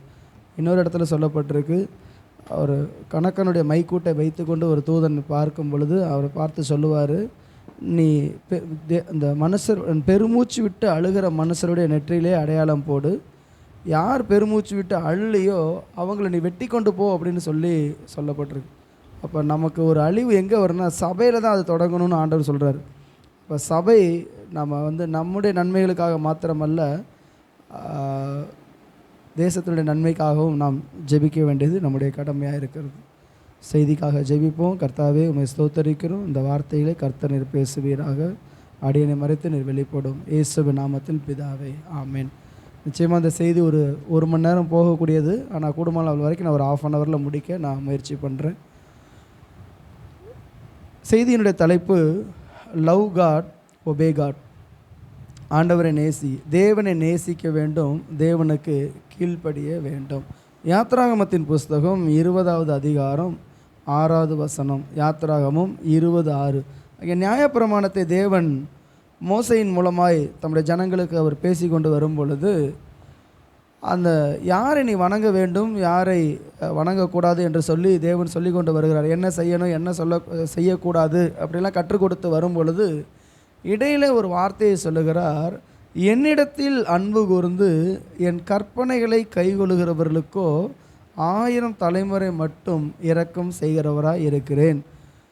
ஆண்டவர் இந்த வார்த்தையை ஜனங்களுக்கு கொடுக்கும் பொழுது என்ன சொல்லுகிறார்? யாத்திராகமம் 20:6, என்னிடத்தில் அன்பு கூர்ந்து. முதலாவது நாம் தேவனை நேசிக்க வேண்டும். ஆண்டவருக்கு நேசிக்காமல் அவருடைய வார்த்தையை நம்ம கைக்கொள்ளவே முடியாது. இப்போ அப்பா அம்மா வீட்டில் சொல்கிறாங்க, ஸ்கூலில் அல்லது வேலை செய்கிற இடத்துல ஒரு கட்டளை, நம்மளுக்கு ஒரு கமாண்ட் வருது அப்படின்னா, அதிகாரத்துக்கு பயந்து சலிச்சு போய் வேண்டாம் வெறுப்போடு நம்ம செய்கிறது வேறு. ஆனால் அன்பினால் செய்யப்படுகிற காரியங்கள் தான் தேவனுக்கு உகந்தது. இப்போ ஒரு ராஜ்யம் இருக்குது, அந்த ராஜ்யத்தில் ராஜா இருக்கார், அந்த ராஜா சிங்காசனத்தில் இருக்கிறாரு. அந்த சிங்காசனத்தில் விட்டிருக்கிற ராஜா ஒரு கட்டளை கொடுக்கும் பொழுது தேசத்து ஜனங்கள், பிரபுக்கள், மந்திரிமார்கள் அதிகாரத்துக்கு பயந்து நடந்து செயல்படுறது வேறு. ஆனால் பிள்ளைகளாக இருக்கிறவங்க, என் அப்பா ராஜாவாக இருக்கார், நானே அந்த வார்த்தையை நான் கீழ்ப்படியலைன்னா வேறு யார் கீழ்ப்படிவா அப்படின்னு சொல்லி அவங்க முதலாவது கீழ்ப்படிஞ்சாதான் மற்றவங்க கீழ்ப்படிவாங்க. இன்றைக்கி நீங்களும் நானும் தேவனுடைய பிள்ளைகளாக இருக்கிறோம். கர்த்தர் மேலே அன்பு கூறுகிற யாவரும், நம்ம நேசிக்கிற யாவரும் அவருடைய வார்த்தைக்கு கீழ்ப்படிய வேண்டும் என்று தேவன் சொல்லுகிறார். இப்போ 1000 தலைமுறை வரைக்கும் கிருபை செய்கிறேன்னு இரக்கம் செய்கிறேன்னு சொல்கிறாரு இல்லையா? இப்போ உலகம் தோன்றினதுலேருந்து இப்போ 1000 தலைமுறை வந்துருச்சா? ஆதாம் தலைமுறை வந்துருச்சா? நிச்சயமாக சொல்லணும், 1000 தலைமுறை தாண்டிடுச்சா? ஆதாம்லேருந்து ஆபிரகாம் வரைக்கும் 2000 வருஷம், ஆபிரகாம்லேருந்து இயேசு கிறிஸ்து வரைக்கும் 2000 வருஷம், இயேசு கிறிஸ்துலேருந்து நம்ம வரைக்கும் எத்தனை வருஷம்? 2000 வருஷம். இக்காலத்தில் ஒரு தலைமுறை அப்படிங்கிறது 33 வயசு. 33 வயசத்தோடு ஒரு தலைமுறை, 66 வரும் பொழுது 2வது தலைமுறை, 99 வரும் பொழுது 3வது தலைமுறை வந்துடும். அப்போ 100 வயசு அப்படின்னா 3 தலைமுறை. சரிங்களா? ஆஃப்டர் அதாவது அந்த கிறிஸ்து வந்ததுக்கப்புறம் 2000 வருஷம் நீங்கள் எடுத்துக்கிட்டிங்கன்னா 2000-ஐ நீங்கள் ஒரு 33 போட்டிங்கன்னா எத்தனை வரும்னா 60 வரும். இப்போ 60 தலைமுறை தான் வரும். இதுக்கு முன்னாடி பிப்ளிக்கலாக நீங்கள் பார்த்தீங்கன்னா மத்தேயு 1வது அதிகாரத்தில் ஆபிரகாமிலிருந்து தாவீது வரைக்கும் 14 தலைமுறை, தாவீதிலிருந்து பாபிலோனுக்கு சிறைப்பட்டு போகிற காலம் வரைக்கும் எகோனியான்ற ராஜா, அந்த ராஜா வர வரைக்கும் 14 தலைமுறை, பாபிலோனுக்கு சிறைப்பட்டு போன காலத்திலிருந்து இயேசு கிறிஸ்து வர வரைக்கும் 14 தலைமுறை. அப்போ 3 14 42 தலைமுறை. இயேசு கிறிஸ்துலேருந்து, அதாவது ஆபிரகாமிலிருந்து இயேசு கிறிஸ்து வரைக்கும் 42 தலைமுறை. அதே 2000 இயர்ஸ் தான் இப்போவும் ஆயிருக்கு. நம்ம கொஞ்சம் கூட வச்சுக்கலாம், 42ங்கிறது ஒரு 60 கூட வச்சுக்கலாம். ஏன்னா அன்றைக்கி இருந்த ஏஜ் அதெல்லாம் வேறு, இன்றைக்கி இருக்கிற ஏஜ் வேறு. இயேசுக்கு முன்பு ஆபிரகாமுக்கு முன்னாடி 2000 வருஷம் இருக்கு இல்லையா? அதை நான் கணக்கு பண்ணி பார்த்தேன். எங்கன்னா லூக்கா எழுதின சுவிசேஷத்தில் நீங்கள் போய் படித்து பார்த்தீங்கன்னா ஆபிரகாம் இன்னார், அதாவது இன்னார் இவனோட குமாரன், அது யாருடைய குமாரன் அப்படின்னு ஒவ்வொன்றா வரும் இல்லையா? ஆரோனின் குமாரன் அப்படின்னு அந்த மாதிரி லிஸ்ட்டு போட்டு பார்த்தீங்கன்னா ஆதாம்லேருந்து ஆபிரகாம் வரைக்கும் 21 தலைமுறை வருது. அப்போ 21 + 42 போட்டிங்கன்னா மொத்தம் 63 தலைமுறை up to Jesus. After Jesus பார்க்கும்பொழுது ஒரு 60 கூட நீங்கள் வச்சுக்கோங்க. அந்த இயேசுக்கு முன்னாடி 60ன்னு வச்சுங்க, அது 4000 வருஷம். இப்போ ஒரு 60 தான் சேர்க்க முடியும். இருந்தாலும் இன்னும் ஒரு நீங்கள் வச்சுக்கிட்டா கூட மொத்தமே அப்ராக்சிமேட்லி 120 தலைமுறைங்கிறது ரொம்ப அதிகம். அல்லேலூயா. நான் பிப்ளிக்கலாக பேசிகிட்டு இருக்கேன். ஒரு தலைமுறை 1000 தலைமுறைக்கு கிருபை அளிக்கிறார், 1000 தலைமுறைக்கு இறக்கம் வைக்கிறார். ஒரு ஆதாம் கீழ்ப்படிஞ்சிருந்தா இந்த 120 தலைமுறையும் ரொம்ப ஆசீர்வாதமாக இருந்திருக்கும். எவ்வளோ பேருக்கு அது புரியுது? ஒருவேளை நான் மேத்தமேட்டிக்ஸில் நான் தப்பு பண்ணேன்னா நீங்கள் என்னை கரெக்ட் பண்ணுங்கள். நான் சொல்கிறது புரியுது உங்களுக்கு? நான் பிப்ளிக்கலாக நான் பேசிகிட்டு இருக்கிறேன். பிப்ளிக்கலாக அந்த தலைமுறையோடைய வரிசையை நான் பேசிகிட்டு இருக்கிறேன். ஸோ 100 வருஷத்துக்கு 3 தலைமுறைன்னா இந்த 2000 வருஷத்தில் 20 எவ்வளோ? அந்த 20ல் 20 3 60 தான் வரும், 60 தலைமுறை. சரி, ஒரு ஆதாம் ஏவாள் கீழ்ப்படிஞ்சிருந்தா நம்மளுக்கு எவ்வளோ பெரிய ஆசீர்வாதம் தெரியுமா? எவ்வளோ கிருபை. அன்றைக்கி அவங்க கீழ்ப்படியில். அதனால தான் அவர் சொல்கிறாரு, யாத்திராகமம் 34 6 7 வாசிக்கும் பொழுது யாத்திராகமம் 34வது அதிகாரம் 6வது வசனமும் 7வது வசனத்தையும் வாசிங்களேன்.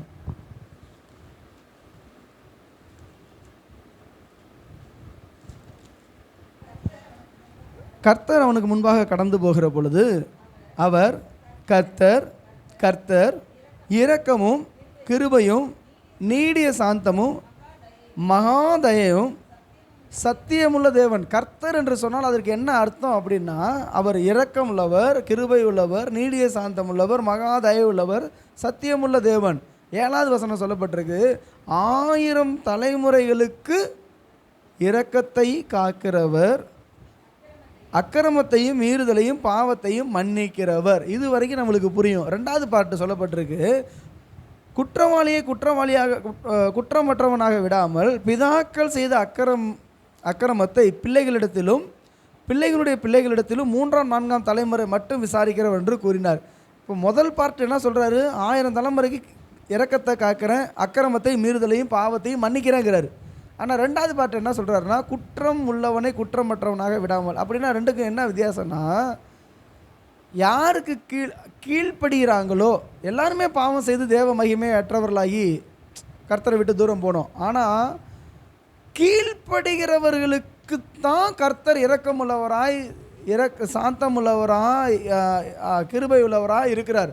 அந்த கீழ்ப்படுகிற மனுஷர்கள், நான் பாவம் செஞ்சுட்டு ஆண்டவரே என்மேல் கிருபை ஆயிரும், தேவாலயத்துக்கு வெளியில் நின்று பரிசேயன் ஜெபம் ஆயக்காரன் ஜெபம் பண்ணுறான், உள்ளே இருக்கிறவன் பரிசேயன், நான் ரொம்ப நீதிமான்னு சொல்லிட்டு இருக்கிறான். ஆனால் இந்த மனுஷன் ஆண்டவரே பாவியாகிய என்மேல் கிருபையாயிரும் என்று சொன்ன பொழுது ஆண்டவர் சொல்கிறாரு, உள்ளே இருக்கிற அவனல்ல வெளியில் நிற்கிற இவன் தான் நீதிமான் ஆக்கப்பட்டான் அப்படின்னு சொல்கிறாரு. அப்போ என்னன்னா, எவன் ஒருவன் தன் பாவங்களை அறிந்து உணர்ந்து அதை அறிக்கை செய்து தகப்பனே என்னை மன்னிங்கன்னு சொல்லும் பொழுது கர்த்தர் மன்னிக்கிறார். ஆனால் கீழ்ப்படியாமல் முரட்டாட்டம் உள்ளவர்களாக நான் இப்படி தான் இருப்பேன்னு சொல்லி துணிகரமாக பாவத்தில் இருக்கிறவனுக்கு மன்னிப்பு கிடையாது. அவன் குற்றவாளியாக இருப்பான். இயேசு எனக்காக பலியானார், இயேசு எனக்காக குற்ற நிவாரண பலியாய் பாவ நிவாரண பலியாய் மறிச்சிருக்காரு, இதுக்கு மேலே நான் பாவம் செய்ய மாட்டேன்னு எந்த ஒரு ஆத்மா தன்னை உணர்ந்து கர்த்தருக்கு கீழ்ப்படிஞ்சு வருதோ அவனுடைய பாவத்தை கர்த்தர் மன்னிக்கிறார், அவன் சந்ததியை ஆசீர்வதிக்கிறார். இயேசு மறிச்சா என்ன, மறிக்காட்டினா என்ன, அவர் எனக்காக மறிச்சாரா யாருக்காக மறிச்சாரோ எனக்கு தெரியாதுன்னு சொல்லி துணிகரமாக பாவத்தில் ஈடுபடுகிறவர்கள் மன்னிப்பை அடைய மாட்டார்கள். அப்போ நமக்கு என்னன்னா 2 காரியம் இருக்குது, மன்னிப்பும் தண்டனையும் கீழ்ப்படுகிறவர்களுக்கு உண்டு. இந்த வசனத்தின்படி பார்த்தீங்கன்னா, இப்போ நான் ஒரு தப்பு பண்ணிட்டேன் அப்படின்னா நிச்சயமாக மன்னிக்கிறாரு, சிச்சை உண்டு. யாருக்குமே சிச்சை இல்லாமல் கிடையாதுங்க, சிச்சை உண்டு. நம்மளுக்கு சிச்சை இல்லைன்னா நம்ம பிள்ளைகளாக இருக்க முடியாது. ஆனால் மன்னிப்பே இல்லாமல் தண்டிக்கிறவன் தான் பாவி. அவனுக்கு மன்னிப்பு கிடையாது, தண்டனை மட்டும்தான், கடைசி வரைக்கும் அவன் நரகத்துக்கு போயிட வேண்டியதான். இங்கே மன்னிப்பு பூமியில், நீதிமானுக்கு பூமியில் சரி கட்டப்படும். நமக்கு இங்கேயே சரி கட்டிட்டாருன்னா நம்ம பரலோகம் போயிடலாம், ஆசீர்வாதம் உண்டு. ஆனால் இங்கே கண்டுக்காமல் விட்டுட்டாருன்னா புடச்சி எடுத்து நொறுக்கி ஒன்றும் இல்லாமல் ஆக்கி நரகத்துக்கு கொண்டு போயிடுவார். அப்போ நம்மளுடைய வாழ்க்கையில் ஒரு காரியம் வைக்கணும், தேவனிடத்தில் அன்பு கூறணும். அப்போ நம்ம எதனால் தேவனை நேசிக்கிறோம் அப்படின்னு சொன்னால் அவருடைய வார்த்தைக்கு கீழ்ப்படுகிறதுனால தான். உபாகமத்தின் புஸ்தகம் 11வது அதிகாரம் முதல் வசனத்தை வாசிக்கும்படி கேட்குறேன். உபாகமம் 11வது அதிகாரம் முதல் வசனம். நீ உன் தேவனாகிய கர்த்தரிடத்தில் அன்பு கூர்ந்து அவருடைய பிரமாணங்களையும் அவருடைய கட்டளைகளையும் அவருடைய நியாயங்களையும் அவருடைய கற்பனைகளையும் எப்பொழுதும் கைகொள்வாயாக. பாருங்கள், மோசே உலகத்தை விட்டு போகும்பொழுது ஒரு டைரி எழுதி வச்சுட்டு போகிறார். 2வது நியாயப்பிரமாணம், அதாவது 2வது தடவை நியாயப்பிரமாணத்தை ரெகுலேட் பண்ணி சொல்லிட்டு போகிறார். அப்போ அவர் என்ன முதல் வார்த்தை சொல்கிறார் அப்படின்னா, முதல்ல நீ யாரை நேசிக்கணும் அப்படின்னு சொன்னால் உன் தேவனாகிய கர்த்தரை என்ன பண்ணணும், நீ நேசிக்கணும், அன்பு கூறணும். அவருடைய பிரமாணங்களையும் அவருடைய கட்டளைகளையும் அவருடைய நியாயங்களையும் அவருடைய கற்பனைகளையும் எப்போதாவது கைகொள் அப்படின்னு சொல்லலை, எப்பொழுதும். அல்லேலூயா. எப்பொழுதுமே நீங்கள் நேசித்தாதான் எப்பொழுதுமே கைகொள்ள முடியும். எப்போமாவது நேசிச்சிங்கன்னா எப்போமாவது தான் கைகொள்ளுவோம். ஆண்டவரை நான் நேசிக்கிறேன்னு சொல்லிட்டு திடீர்னு ஏதாவது ஒரு பாவத்தில் ஈடுபட்டுட்டோன்னு வச்சுக்கோங்க, அது நம்முடைய பலகீனம், சோதனை. நம்மள்கிட்ட பலன் இல்லை, ஏதோ மாட்டிக்கிட்டான், சத்துரு நம்மளை வஞ்சித்துட்டான். ஆனால் கர்த்தரிடத்தில் திரளான மீட்பு மன்னிப்பு உண்டு. அதனால தான் அவர் இரக்கமுள்ள தேவன். நம்மளை கிருபையும் சத்தியமும் அப்படிங்கிறது எதற்காக சொல்லப்பட்டிருக்கு அப்படின்னா, கிருபை என்பது நம்மளை பாவத்திலிருந்து தூக்கி விடுகிறதுக்காக, சத்தியம் என்பது அந்த பாவத்தை விட்டு மனம் திரும்பி தேவனுடைய வழியில் நடப்பதற்காக. ஆண்டவர் அதனால தான் 2 புறமும் வச்சுருக்காரு. எப்பயுமே கிருபையோடு இருந்தார். சத்தியம் இல்லைன்னா மனுஷன் எப்போ வேணாலும் பாவத்தில் வாழ்ந்துக்கிட்டு போயிருப்பான். அவர் தான் கிருபை உள்ள தேவனே அப்படின்னு. ஆனால் அவர் சத்தியம் உள்ள தேவன். நம்ம இந்த கிருபை கொடுக்கப்படுகிறது அந்த குழியிலிருந்து நம்மளை தூக்கி விடுகிறதுக்கு தானே தவிர குழியிலேயே வச்சுக்கிறதுக்காக கிருபை அல்ல. பாவம் என்கிற ஒரு படுகுழியில் ஒரு மனுஷன் விழுந்துட்டான்னா தேவ கிருபை அவனை தூக்கி எடுத்து அவனை உயர்ந்த மேட்டில் கண்மலையில் கொண்டு போய் நிறுத்தி இதுதான்ப்பா பாதை, இதில் நடன்னு சொல்லும். ஆனால் ஆண்டவர் வசனம் என்ன சொல்லப்பட்டிருக்கு? பாவம் பெருகின இடத்துல கிருபை பெருகிட்டு ரோமர் 6 நீங்கள் படிக்கும் பொழுது. அப்படின்னா என்ன? பாவத்தில் நிலைநிற்கலாமோ? கூடாதே. பாவத்துக்கு மரித்தனா பின்பு நான் அதில் எப்படி நான் பிழைப்போம்? இன்றைக்கி நிறைய உபதேசங்கள், நிறைய தவறான அண்டர்ஸ்டாண்டிங் என்ன வருது அப்படின்னா, உனக்கு கிருபை அதிகமாக பெருகணும்னா நீ அதிகமாக பாவம் செய்யுங்கிறாங்க. இல்லை, அதிகமாக நீ தொடர்ந்து பாவம் செய்ய நீ இயேசுவின் ரத்தத்தை நீ மிதிக்கிற, அவருடைய ரத்தத்தை நீ அசுத்தம் என்று எண்ணுகிற, கிருபையின் ஆவியை நீ நிந்திக்கிற, உன்னை பரிசுத்தம் பண்ண ரத்தத்தை நீ அவமானப்படுத்திக்கிட்டு இருக்கிற. நீ தொடர்ந்து பாவம் செய்யும் பொழுது பிசாசுக்கு நீ ஊழியம் செய்கிற, கர்த்தருக்கு ஊழியம் செய்யலை. அப்போ ஆண்டவர் நம்மளை பரிசுத்தத்துக்கு அழைச்சிருக்கிறாரு, அசுத்தத்திற்கு அல்ல பரிசுத்தத்துக்கு அழைச்சிருக்கிறாரு. ஒருவேளை நம்ம தவறு செய்யும் பொழுது ஒரு சிந்தனையில், பார்வையில், சரீரத்தில், வார்த்தையில் எங்கேயாச்சும் நம்ம தப்பு பண்ணிட்டோன்னா ஆண்டவர்கிட்ட கேட்கணும், ஆண்டவர் எனக்கு உணர்வுள்ள இருதயத்தை கர்த்தர் கொடுங்க. உடனே மனம் திரும்பணும். ஆண்டவர்கிட்ட மன்னிப்பு கேட்கும்பொழுது கர்த்தர் அந்த இடத்துல மன்னிப்பு கொடுத்து கிருபையை கொடுத்து அதிலிருந்து ஒரு விடுதலை தந்து திரும்ப நம்மளை நீதியின் பாதையில் அவர் நடத்துகிறவராக இருக்கிறார். இதே உபாகமம் 11ஆம் அதிகாரத்தில் 13வது வசனத்தை படிங்க. நீங்கள் உங்கள் தேவனாகிய கர்த்தரிடத்தில் உங்கள் முழு இருதயத்தோடும் முழு ஆத்மாவோடும் அன்பு கூர்ந்து அவரை சேவிக்கும்படி நான் இன்று உங்களுக்கு கற்பிக்கிற என் கற்பனைகளுக்கு கீழ்ப்படிந்தால். இங்கே மோசே பாருங்கள் சொல்கிறாரு. இப்போ மோசையோட வாழ்க்கையில் பாருங்க, ரொம்ப ஆச்சரியம். தேவனுடைய கற்பனை தான் என் கற்பனை, தேவனுடைய சித்தம் தான் என் சித்தம், தேவனுடைய கட்டளை தான் என் கட்டளை. அப்படின்னா என்னென்னா, மோசையாகிய நானே வேறு கட்டளையை நான் கொடுக்கல, வேறு சித்தத்தின்படி வாழலை. அவருடைய கற்பனைகள் அனைத்து என் கற்பனையாக மாறிடுச்சு. இன்றைக்கி ஒரு ஊழியக்காரன், ஒரு தேவ பிள்ளை எப்படி இருக்கணும்னா, எனக்குன்னு சொந்த சட்ட திட்டங்களை வச்சுக்க முடியாது. இன்றைக்கி நிறைய பேர் என்ன சொல்கிறாங்க, என் இஷ்டப்படி நான் வாழ எனக்கு அதிகாரம் இல்லையா? இல்லை. நீங்களும் நானும் அவருடைய சித்தத்தின்படி செய்ய அழைக்கப்பட்டிருக்கிறோம். அல்லேலூயா, அல்லேலூயா. சில என் இஷ்டப்படித்தான் நான் அதாவது நீ ஹோட்டலுக்கு போகிறீங்க, இட்லி பூரி சப்பாத்தி இருக்குன்னா நீங்கள் எதை வேணாலும் சாப்பிட்லாம். ஆனால் வாழ்க்கை முறை அப்படிங்கிறது என் விருப்பத்தின்படி அல்ல, நான் சிறுகவும் அவர் பெருகவும் ஆகட்டும். இயேசுவே என்ன சொல்கிறாரு? என் சித்தத்தின்படி அல்ல, என்னை அனுப்பினவருடைய சித்தத்தின்படி செய்வதே என்னோட போஜனமாக இருக்குது. அதான் என் சாப்பாடு, அதான் என் உயிர். சாப்பிட்லன்னா நான் செத்து போயிடுவேன். அப்போ தேவனுடைய சித்தத்தை நான் செய்யலைன்னா நான் செத்துருவேன், அழிஞ்சிருவேன்னு இயேசு சொல்கிறாரு. அப்போ நீங்களும் நானும் இதுதான் என் விருப்பம், என் இஷ்டப்படி தான் நான் வாழ்வேன். ரொம்ப நான் வேதனையான ஒரு காரியம். போன மாதம் ஒரு இடத்துக்கு நான் ஊழியத்துக்கு போயிட்டு கர்த்தருடைய அன்பை குறித்து சொல்லிவிட்டு ஆண்டவர் வெளிப்படுத்துகிறாரு. ஒரு பிள்ளைங்க தப்பாக போகுது, வழி நடக்க போகுது, அந்த மனுஷனை விட்டு விலகு, கர்த்தரை சார்ந்துக்க, அந்த பின்னாடி அந்த பையன் பின்னாடி போயிடாத, வாழ்க்கையை அழிச்சிருவான் அப்படின்னு எவ்வளவோ சொல்லி கூட்டத்துக்கு நடுவில் என்னால் ஓப்பனாக சொல்ல முடியல. ஆனால் மறைவாக நான் சொல்லிட்டு வந்துட்டேன், நீங்கள் 2 பேர் இந்த மாதிரி தப்பு பண்ணிகிட்டு இருக்கிறீங்க, மனுஷனுடைய அன்பை தேடாதீங்க, கர்த்தரை தேடுங்க அப்படின்னு. அடுத்த மாதம் போகிறதுக்குள்ளே நான் ரொம்ப ஷாக்கான ஒரு விஷயம் கேட்டேன்.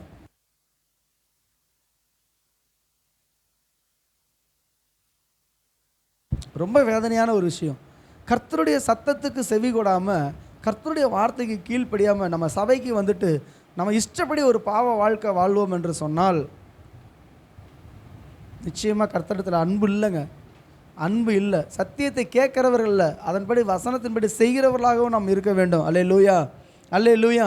அப்போ ஆண்டவரிடத்தில் அன்பு கூற வேண்டும் என்றால் அவருடைய வழிகள் எல்லாம் நடந்து 22வது வசனத்தை நீங்கள் படிக்கும் பொழுது, உங்கள் தேவனாய கர்த்தரிடத்தில் அன்பு கூர்ந்து அவர் வழிகள் எல்லாம் நடந்து அவரை பற்றி கொண்டிருக்கும்படி நான் உங்களுக்கு செய்ய கற்பிக்கிற இந்த கற்பனைகளை எல்லாம் ஜாக்கிரதையாக கைகொள்வீர்களானால். ஒரு தகப்பனுடைய இருதயத்தில் சொல்கிறார். இன்றைக்கி ஒரு வீட்டு தலைவர் அல்லது ஒரு வீட்டோட தாய் எப்படி இருக்கணும்னா, நான் கை கொண்டாதான் என் பிள்ளை கை கொள்ளும். இப்போ நான் வீட்டில் ஃபோனு கையுமா இருந்தானே என் பிள்ளை என்னை பார்த்தா என்ன பண்ணும்? அது ஃபோனை தான் தூக்கும். நான் டிவி ரிமோட்டுமா இருந்தேன்னா அந்த பிள்ளை என்ன பண்ணும்? டிவி ரிமோட்டா. நான் வீடியோ கேம் விளாண்டா அது வீடியோ கேம். நான் என்ன செய்கிறேனோ அதைத்தான் என்னை ஃபாலோ பண்ணுறவங்க என்னை செய்ய போகிறாங்க. அப்போ மோசே என்ன சொல்லிட்டாருன்னா, இதுக்கு முந்தின வசனத்தை நீங்கள் படிக்கும் பொழுது அவர் என்ன சொல்கிறாரு? படிங்க, இதுக்கு முந்தின வசனம் 13வது வசனம்.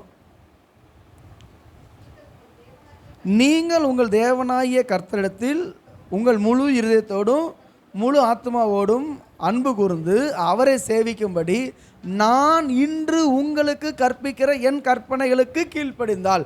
அப்போ ஒரு குடும்ப தலைவர் அல்லது குடும்ப தலைவி இப்படி சொல்லும் பொழுது பிள்ளைகள் கேட்கும், நீ முதலாவது நடந்தாயா, நீ முதல்ல நடக்கிறியா, நீ முதல்ல தேவனை நேசிக்கிறியா, இருக்கீங்களா? புரியுதா உங்களுக்கு? நம்ம வார்த்தையில் எந்த அளவுக்கு கீழ்ப்படுகிறோம் அப்படிங்கிறது தான் நம்ம ஆண்டவர் மேலே வச்சுருக்கிற அந்த அன்பின் வெளிப்பாடு. நிறைய தப்பான ஒரு ஒப்பீனியன் இன்றைக்கி மக்களுக்கு மத்தியில் இருக்குது. நம்ம ஜெபிச்சா ஆண்டவர் கொடுத்துருவாருங்க, ஜெபம் பண்ண ஆண்டவர் கொடுத்துருவார். அதுக்கப்புறம் ஆண்டவருக்காக நம்ம என்ன கொடுக்க போகிறோம்? நம்ம இருதயத்தை கொடுக்கணும், நம்ம வாழ்க்கையை கொடுக்கணும், நம்ம வழிகளை கொடுக்கணும். இனி நான் அல்ல, கிறிஸ்து இயேசுவோடு கூட சிலுவையில் அறையப்பட்டேன், ஆயினும் பிழைத்திருக்கிறேன், இனி நான் அல்ல கிறிஸ்துவே. பவுல் சொல்கிறாரு. இப்போ பழைய ஏற்பாட்டில் இவர் என்ன சொல்கிறாரு? என் கற்பனை கைகோள், என் கட்டளை கைகோள்னு மோசே சொல்கிறாரு. ஆனால் பவுல் என்ன வர்றாருன்னா, கிறிஸ்துவின் சிந்தையை அறிந்தவன் யார்? கர்த்தருக்கு போதிக்கத்தக்கதாக அவருடைய சிந்தையை அறிந்தவன் யார்? எங்களுக்கோ கிறிஸ்துவின் சிந்தை உண்டாயிருக்கு. ஐயா, எங்களுக்குள்ள ஓடிட்டு இருக்கிற சிந்தனை கூட யாருடைய சிந்தனை? ஏன் சிந்தனை இல்லாது இயேசுவின் சிந்தனை. அவரால் தான் ஒரு தீத்துவை உருவாக்க முடியும், ஒரு தீமோத்தேயை உருவாக்க முடியும், சபையில் கட்டி எழுப்ப முடியும். அப்போ நானும் வசனத்துக்கு புறம்பாய் சில வருஷங்களுக்கு முன்பதாக ஒரு சகோதரி அழுக தான் என்னை ரொம்ப உடச்சிச்சு. அவருடைய கணவர் சபைக்கு போனார், ஆனால் அவருடைய வாழ்க்கை அவ்வளோ பிரியமாக இல்லை. அந்த பிள்ளை பார்த்துச்சு, அது நல்ல இந்த மார்க்கத்தில் இருந்துச்சு, விக்கிரக ஆராதனை செய்து இருந்துச்சு. என்ன எப்போ பார்த்தாலும் சபைக்கு போயிட்டே இருக்கார், நானும் சபைக்கு வருவேன்னு சொல்லிட்டு ஒரு 2 மாதம் வர ஆரம்பிச்சிருச்சு. இங்கே அது வரைக்கும் பைபிள் பார்க்காத பிள்ளை, சபைக்கு வராத பிள்ளை, சத்தியத்தை கேட்காத பிள்ளை வந்ததுக்கப்புறம் இவ்வளோ ஒரு உபதேசங்கள், இவ்வளோ சத்தியங்கள் இருக்குது, ஆனால் ஏன் என் புருஷன் நடக்கலை? ஒரு நாள் ஃபோனில் அழுதுச்சு, அண்ணே என் வீட்டுக்கார் வசனத்தின்படி வாழலைண்ணே அப்படின்னு அழுதுச்சு. அந்த தங்கச்சி அழுக அதே மாதிரி என் ஒய்ஃப் அழுதுறக்கூடாது, ஒவ்வொருத்தருடைய மனைவி அழுதுறக்கூடாது, ஒவ்வொருத்தருடைய கணவன் அழுதுறக்கூடாது. இவ்வளோ திருவசனத்தை கேட்குறவர்களாக மாத்திரமல்ல, ஒரு புறஜாதி பிள்ளை உள்ளே வந்ததுக்கப்புறம் இப்போ இவ்வளோ விஷயங்கள் இங்கே உள்ளே இருக்கா அப்படின்றத அது தெரிஞ்சுக்கிச்சு. காட்ட வேண்டியது யார்? வாழ்க்கை துணை நம்ம தான். கர்த்தரை அறிஞ்சவங்க தான் காட்டியிருக்கணும். அது சொல்லுது, நீ நடந்துக்கிறதுக்கும் உனக்கு அங்கே போதிக்கப்படுறதுக்கும் சம்மந்தம் இல்லையே. அது அழுக என்னை உடச்சிச்சு, அது அழுக என்னை உடச்சிச்சு. அதனால தான் நான் எப்பயுமே நான் சொல்ல விரும்புகிறேன், பிரசங்கிக்கிற என்ன நீங்கள் பாருங்கள். ஒருவேளை இந்த பிரசங்கத்துக்கும் எனக்கும் சம்மந்தம் இல்லாமல் இருந்தேன் அப்படின்னா தயவு செய்து என்னை விட்டுருங்கன்னு நான் சொல்லுவேன். என்னை ஃபாலோ பண்ணாதீங்க, நல்ல இடத்துக்கு போயிடணும். என்கிட்ட சொல்லிட்டாது போயிருங்க, உன்கிட்ட பிரச்சனையா, நீ இப்படி நடந்துக்கிட்டையான்ட்டு. ஏன்னா தப்பான ஒரு நபரிடத்தில் நம்ம உட்காந்துருந்தோம் அப்படின்னா நிச்சயமாக நம்ம வழி தப்பி போயிடுவோம். மோசே மட்டும் சரியாக இல்லைன்னு வச்சுங்களேன், ஜனங்கள் என்ன இருப்பாங்க? ஒன்றும் இல்லாமல் போயிருப்பாங்க. ஒரு பவுல் சரியில்லைன்னு வச்சுங்களேன், சபைகள் என்ன இருக்கும்? நாசமாக போயிருந்துருக்கும். இன்றைக்கி நமக்கு ஆண்டவர் ஒரு ஒரு ஒரு ஒரு வழியை கொடுத்தார். நம்ம எல்லாருக்கும் ஒரு குடும்பம் இருக்குது, நம்மளை சுற்றி 4 பேர் இருக்கிறாங்க, நம்ம ஒரு இடத்துல வேலை செய்கிறோம், ஒரு சொசைட்டியில் இருக்கிறோம். ஸோ நான் கிறிஸ்துவை நேசிக்கிறேன் என்பதை அவருடைய வசனத்தை கைகொள்ளுகிறதுனால தான் நம்ம நிரூபிக்க முடியும். 10வது அதிகாரம் 12வது வசனத்தை வாசிங்க. உபாகமம் 10:12. மீண்டும் மீண்டும் அவர் சொல்லிகிட்டே இருப்பார் மோசே. சிஸ்டர், இப்பொழுதும் இஸ்ரவேலே, நீ உன் தேவனாய கர்த்தருக்கு பயந்து அவருடைய வழிகளில் எல்லாம் நடந்து அவரிடத்தில் அன்பு கூர்ந்து உன் முழு இருதயத்தோடும் முழு ஆத்மாவோடும் உன் தேவனாய கர்த்தரை சேவித்து நான் இன்று உனக்கு கற்பிக்கிற கர்த்தருடைய கற்பனைகளையும் அவருடைய கட்டளைகளையும் உனக்கு நன்மை உண்டாகும்படி கைகொள்ள வேண்டும் என்பதையே அல்லாமல் வேற எதை உன் தேவனாய கர்த்தர் உன்னிடத்தில் கேட்கிறார். ஐயா, நீ கொடுக்குற காணிக்கை அல்ல, நீ கொடுக்குற நிலம் அல்ல, நீ போடுற பொண்ணோ வெள்ளியும் அல்ல. ஏன்னா அடுத்த வசனம் சொல்லுது, இதோ வானங்களும் வானாதி வானங்களும் பூமி அதில் உள்ள யாவும் உன் தேவனாய கர்த்தருடைய கூறியது. அவருக்கு உன் பொண்ணோ வெள்ளியோ நகையோ தேவையில்லை, நீ தான் தேவை. ஆண்டவர் கேட்குறதெல்லாம் என்ன? நீ தான். நேசிக்கிறியா? கீழ்ப்படி. நேசிக்கிறியா? கட்டளையில் அறிஞ்சிக்க. ஹல்லேலூயா, ஹல்லேலூயா, ஹல்லேலூயா. ஆண்டவர் ரொம்ப என்னை துக்கம். என்கிட்ட ஆண்டவர் சில விஷயங்களை சொல்கிறாரு, என்னால் கீழ்ப்படல. இந்த சபையை திறந்து வச்சு டெய்லி ஜெபம் நடக்கணும்னு ஆண்டவர் சொல்கிறாரு. ஆனால் எனக்கு ஊழியங்கள் வெளியில் அலைச்சல் போயிட்டுருக்கிறனால முடியல. வர நாட்களில் அதை செய்யணும். நீங்கள் என்ன நடந்தாலும் சரி, இந்த சர்ச் காலையிலேருந்து சாயங்காலம் வரைக்கும் திறந்து வைக்கணும். பிரதர்கிட்ட ஒரு சாவி இருக்குது, உங்கள்கிட்ட சாவி வேணால் கேட்டுங்க, வந்து ஜெபிங்க, தேவ சமூகத்தில் ஜெபிங்க. உங்கள் வீட்டிலேருந்து ஜெபிச்சாலும் சரி, முடிஞ்சவங்க இங்கே வந்து ஜெபிங்க, ஜெபத்தில் இருக்கும்படி கேட்குறேன். அப்போ கர்த்தர் எனக்கு கொடுத்த கட்டளைகளை நான் கீழ்ப்படிய விரும்புகிறேன். இன்னொன்று பாருங்கள், எழுதப்பட்ட கட்டளை வேறு, அது இருக்கும், அது ஸ்டாண்டர்டு. ஆனால் அனுதினமும் தேவன் சொல்கிறாரு, இன்று உன் தேவனாய கர்த்தர் விதிக்கிற உன் கட்டளைகளுக்கு ஒவ்வொரு நாளும் நீங்கள் ஆண்டோடைய குரலை கேட்கணும். எழுதப்பட்டதெல்லாம் ஆதியாகமத்திலிருந்து வெளிப்படுத்தின விசேஷம் வரைக்கும் உண்மை, அது வந்து லோகோஸ். ஆனால் ரேமாங்கிறது அனுதினமும் தேவன் பேசுகிற வார்த்தை. இன்றைக்கி நீ என்ன செய்யணும், இன்றைக்கி என்ன பண்ணக்கூடாது, அதை கேட்டு நடக்க வேண்டியது நம்முடைய கடமை. 19வது அதிகாரம் 8வது வசனம், உபாகமம் 19:8.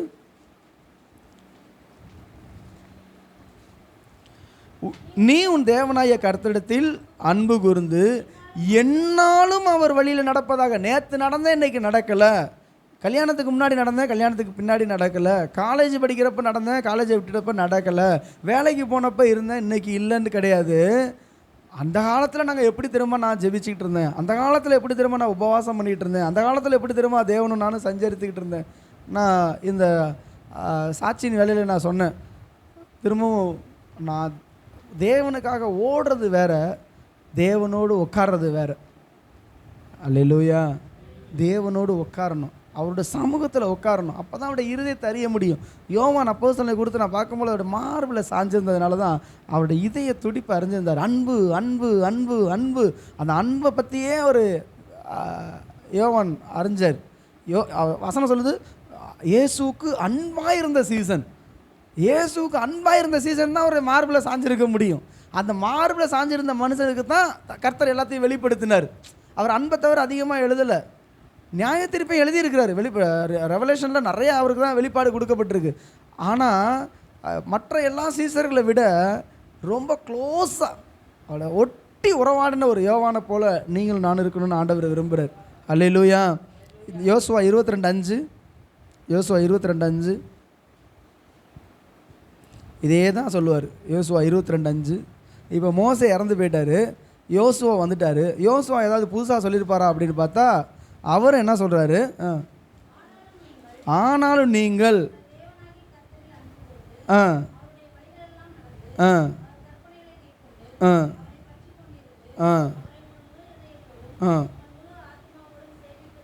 அங்கே பாருங்கள், எங்கே பார்த்தாலும் முழு முழு எல்லாம் எப்போதும். அந்த வார்த்தையில் நீங்கள் கவனித்து பார்த்தீங்கன்னா, எல்லா நாளும் எப்போதும் முழுமையாக, முழு இருதயம், முழு ஆத்மா, முழு சிந்தனை, முழு மனசு, முழு சரீரம், முழு ஆவி.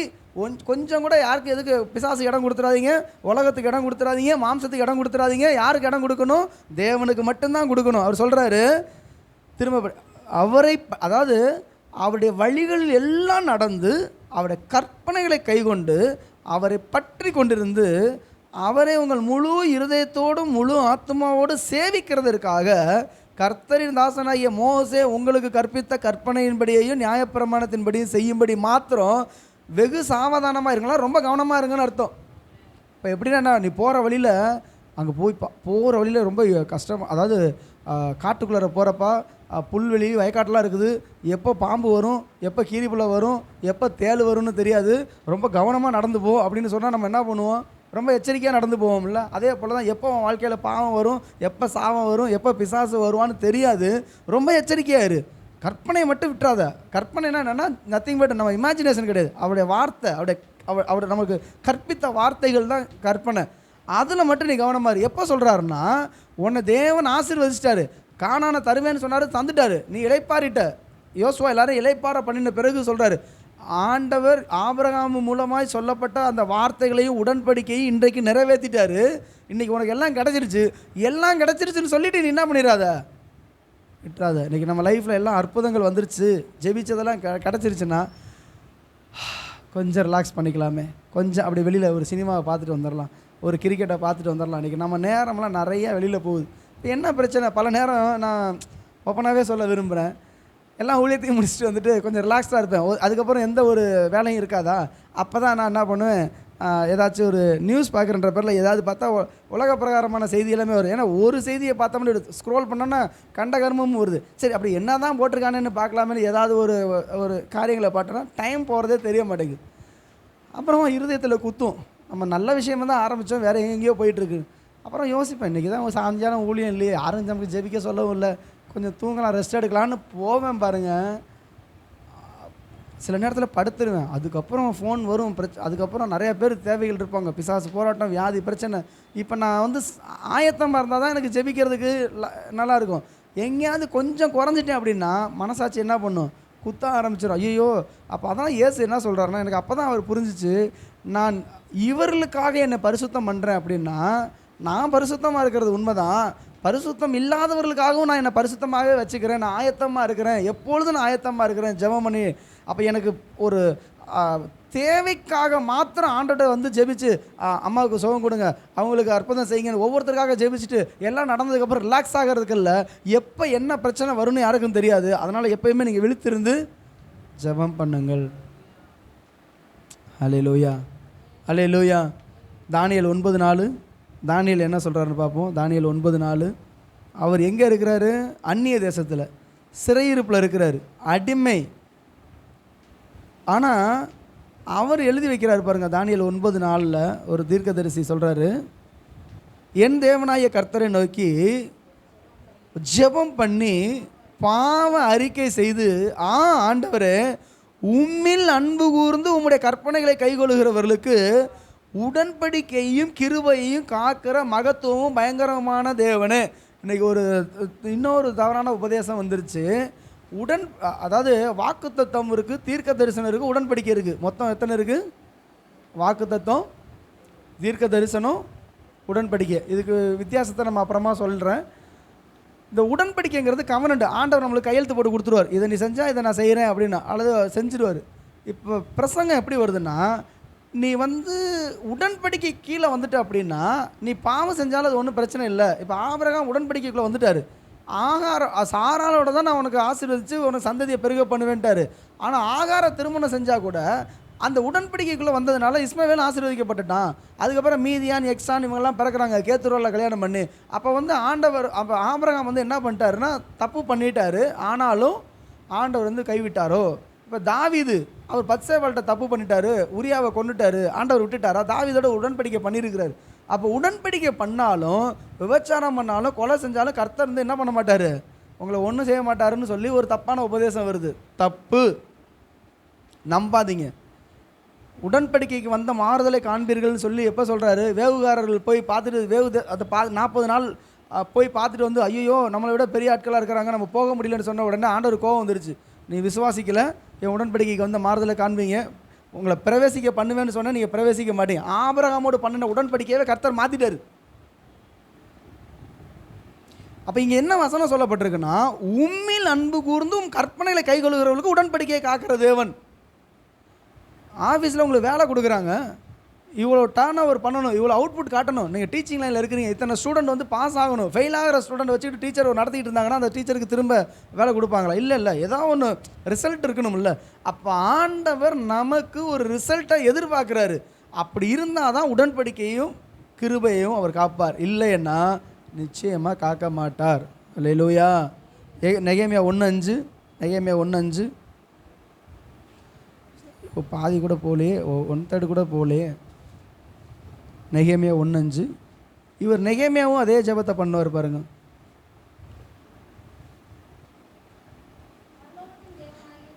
பரலோகத்தின் தேவனாகிய கர்த்தாவே, உம்மில் அன்பு கூர்ந்து உம்முடைய கற்பனைகளை கைகொள்கிறவர்களுக்கு உடன்படிக்கையையும் கிருபையையும்.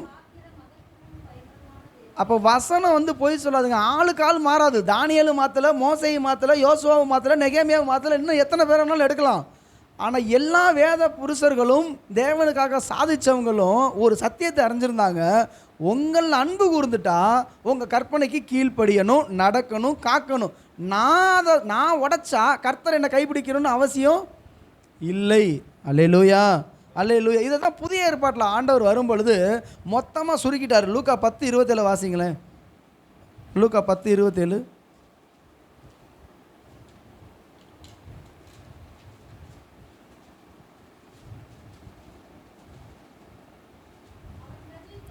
அவன் பிரதியுத்தரமாக, உன் தேவனாய கர்த்தரிடத்தில் யார் சொல்கிறான்னா, இயேசுகிட்டே ஒருத்தன் சொல்கிறான். நியாயப்பிரமாணம் என்ன போதிக்குதுன்னு ஆண்டவர் கேட்குறாரு. அவர் நியாயப்பிரமாணத்தை கொடுத்தவர்கிட்டே அவன் பேசிகிட்டு இருக்கிறான். நல்லா படிக்கல. அதற்கு அவன் பிரதியுத்தரமாக, உன் தேவனாகிய கர்த்தரிடத்தில் உன் முழு இருதயத்தோடும் உன் முழு ஆத்மாவோடும்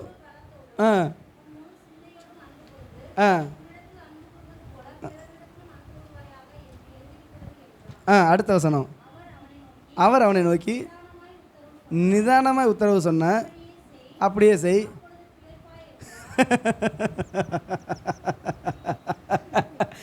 ஆண்டவர்கிட்டே வந்து அவன் மாட்டிக்கிட்டான். ரொம்ப ஜாக்கிரதையாக நீ பேசுன, அப்படியே செய், அப்போ தான் நீ பிழப்ப.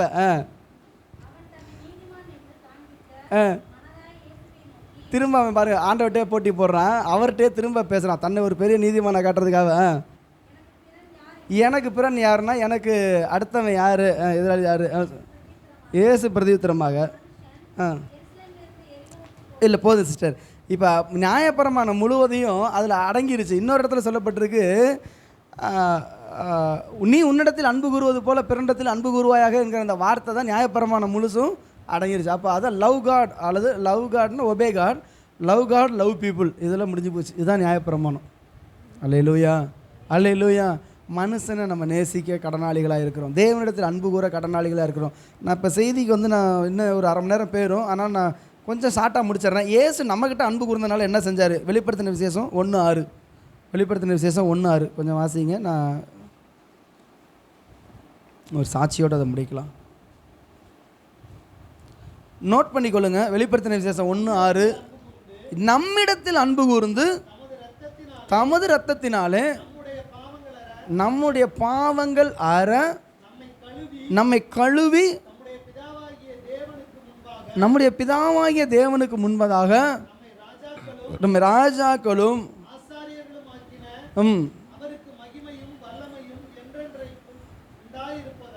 நீ உன் தேவனாய கர்த்தரிடத்தில் அன்பு கூர்ந்தா நீ அவரை கீழ்ப்படிஞ்சு நடந்துரு. ஆண்டவர் உன் மேல் அன்பு வச்சாருன்னா உன்னை குப்பையில் கிடந்த ஒன்றை, சாக்கடையில் கிடந்த ஒன்றை கழுவி சுத்திகரித்து எப்படி கொண்டு வந்துச்சாரா? ராஜாக்களும் ஆசாரிகளும் ஆக்கியிருக்கிறார்.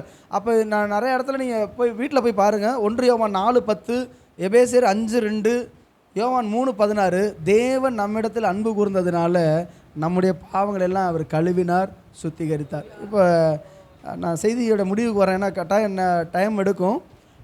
கர்த்தருக்கு சித்தமானால் அடுத்த வாரம் அதை தொடர்ந்து நம்ம தியானிப்போம். ஆதியாகமம் 18ஆம் அதிகாரம் 17 19 வரைக்கும் வாசிங்க. ஆதியாகமம் 18வது அதிகாரம் 17 19. அப்பொழுது கர்த்தர், ஆபிரகாம் பெரிய பலத்த ஜாதி ஆவதனால் அவனுக்குள்ள பூமியில் உள்ள சகல ஜனங்களும் ஆசீர்வதிக்கப்படுவதனாலும் நான் செய்ய போகிறதை மறைப்பேனோ. இப்போ ஆபிரகாம் பெரிய ஆள், ஆண்டவருக்கு ரொம்ப சிநேகிதன், ரொம்ப நேசிச்சுட்டு இருக்காரு, பெரிய ஆளாக போகிறாருன்னு ஆண்டவரே சொல்லிட்டாரு. இப்போ நான் செய்ய போகிறத மறைப்பேனோ. அடுத்தது, கர்த்தர் ஆபிரகாமுக்கு சொன்னதை நிறைவேற்றும்படியாய் முதல்ல அவன் தன் பிள்ளைகளுக்கும் தனக்கு பின்வரும் வீட்டாருக்கும் நீங்கள் நீதியையும் நியாயத்தையும் செய்து கர்த்தருடைய வழியை காத்து நடவுங்கள் என்று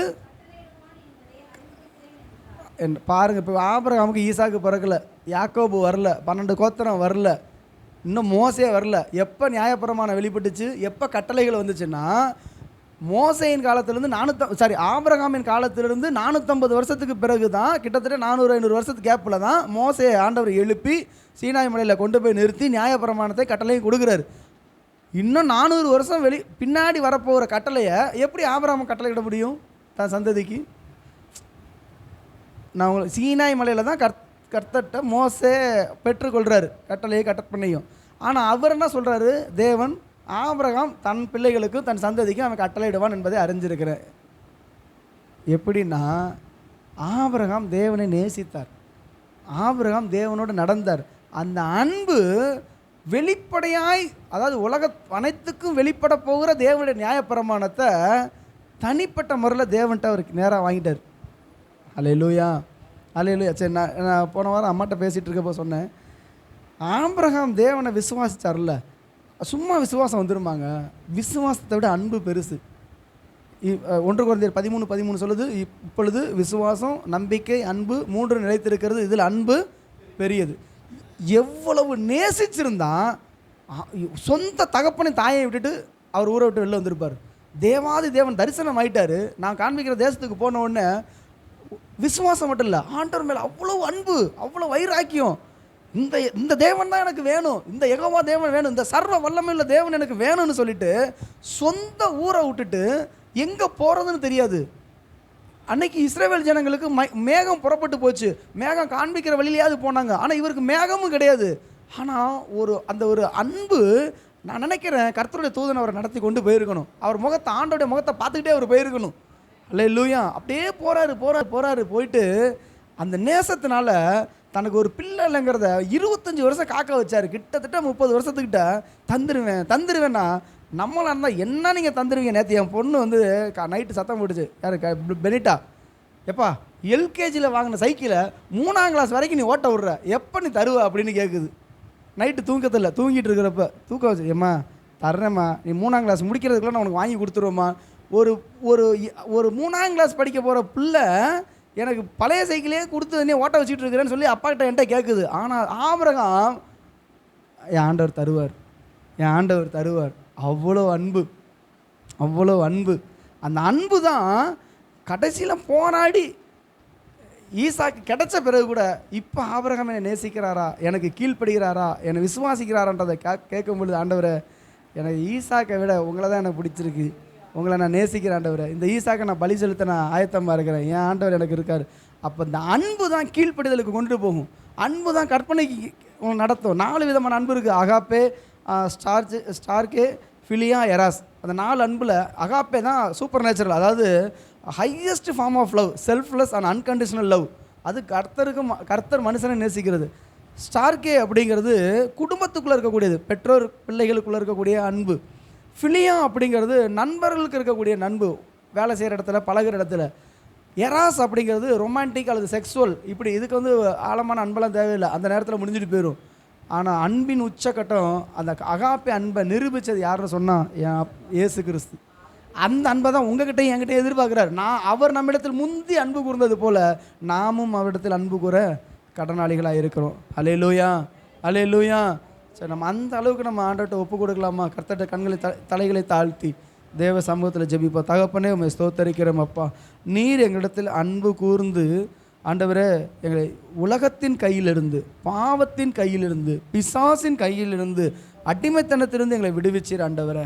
ஆண்டவரே, இனி ஆண்டவரே நாங்கள் எங்களுக்காக பிழைக்கிறோம் ஆண்டவரே, பிழைத்திருக்கிற யாரும் ஆண்டவரே, பிழைக்கிற எவனும் தனக்கென்று பிழைக்கிறதும் இல்லை, தனக்கென்று மறிக்கிறதும் இல்லை. ஆண்டவரே, நான் வாழ்ந்தாலும் மறித்தாலும் கிறிஸ்துவுக்காக நாம் மறிக்க வேண்டும் அப்பா. நாங்களும் மறிக்க விரும்புகிறோம். ஒருவன் தேவனிடத்தில் அன்பு கூறுகிறேன் என்று சொல்லியும் அவருடைய கற்பனைகளை கைகொள்ளாது இருப்பானால் அவன் பொய்யன் என்று வேதம் சொல்லுதப்பா. நாங்கள் ஆண்டவரை அறிஞ்சிருக்கிறோம் என்று சொல்லியும், ஆண்டவருடைய வழிகளை தெரிஞ்சிருக்கோம் என்று சொல்லியும், இன்னும் நாங்கள் தேவனுக்கு கீழ்ப்படியாமல் ஆண்டவர் எங்கள் இஷ்டத்தின்படி வாழ்ந்தால் நாங்கள் பொய்யன் என்று இந்த வேதம் சொல்லுகிறது. நாங்கள் அப்படிப்பட்ட ஒரு பொய்யான வாழ்க்கை வாழாமல் முழுமையாக நாங்கள் கர்த்தருக்கு கீழ்ப்படிந்து ஆண்டவரை எங்களிலே கிறிஸ்துவை வெளிப்படுத்த கிருபை தருவீராக. ஆண்டவர், இந்த உலகம் அன்பை தேடுதுப்பா, இந்த உலகம் இயேசுவை தேடுதுப்பா, அவங்களுக்கு வெளிப்படலப்பா. ஆனால் எங்களுக்கு கிடைச்சிருக்கிற இந்த வெளிப்பாடு, எங்களுக்கு கிடைச்சிருக்கிற இந்த கிருபையை நாங்கள் மற்றவர்களுக்கு காண்பிப்பதற்கு கடனாளிகளாக இருக்கிறபடினால ஆண்டவரை, இனி நாங்கள் அல்ல, எங்கள் சுயம் அழியட்டும். ஆண்டவரே, உலகத்தில் இன்னைக்கு நியாயம் தீர்க்க எத்தனை பேர் இருக்காங்க? நீ சரியில்லைன்னு சொல்றதுக்கு நிறைய பேர் இருக்காங்க, கோபப்படுறதுக்கு நிறைய பேர் இருக்கிறாங்க, இச்சையான காரியங்களை செய்யறதுக்கு நிறைய பேர் இருக்கிறாங்க, திருடுறதுக்கு நிறைய பேர் இருக்காங்க, கொலை செய்ய நிறைய பேர் இருக்கிறாங்க. எல்லாம் தப்புகளை செய்யறதுக்கும் அநியாயம் செய்யறதுக்கும் ஜனங்கள் எவ்வளவோ பெரிய இருக்கிறாங்க. ஆனால் ஏசப்பாவுடைய அன்பை காட்டுறதுக்கு இன்னைக்கு ஜனங்கள் உலகத்தில் இல்லைப்பா. மன்னிப்பை காட்ட யாரும் இல்லை, சகிக்க யாரும் இல்லை. ஆண்டவரே, இன்றைக்கு இயேசுவை ஜனங்கள் தேடிக்கொண்டிருக்கிறாங்கப்பா. ஆண்டவர், எத்தனையோ பேர் தங்களுடைய வாழ்க்கையில் அதிசயம் நடக்காதா, அற்புதம் நடக்காதான்னு சொல்லி ஆண்டவர் வெறுங்காலோடு மலைகளுக்கும் பள்ளத்தாக்குகளுக்கும் காடுகளுக்கும் குன்றுகளுக்கும் நிறைய நடந்து ஒரு வாழ்க்கையில் அன்புக்காக ஏங்குறாங்க, ஒரு அற்புதத்துக்காக ஏங்குறாங்கப்பா. இன்றைக்கி நாங்கள் காண்பிக்க வேண்டியவங்க நாங்கள் செய்யணும்ப்பா.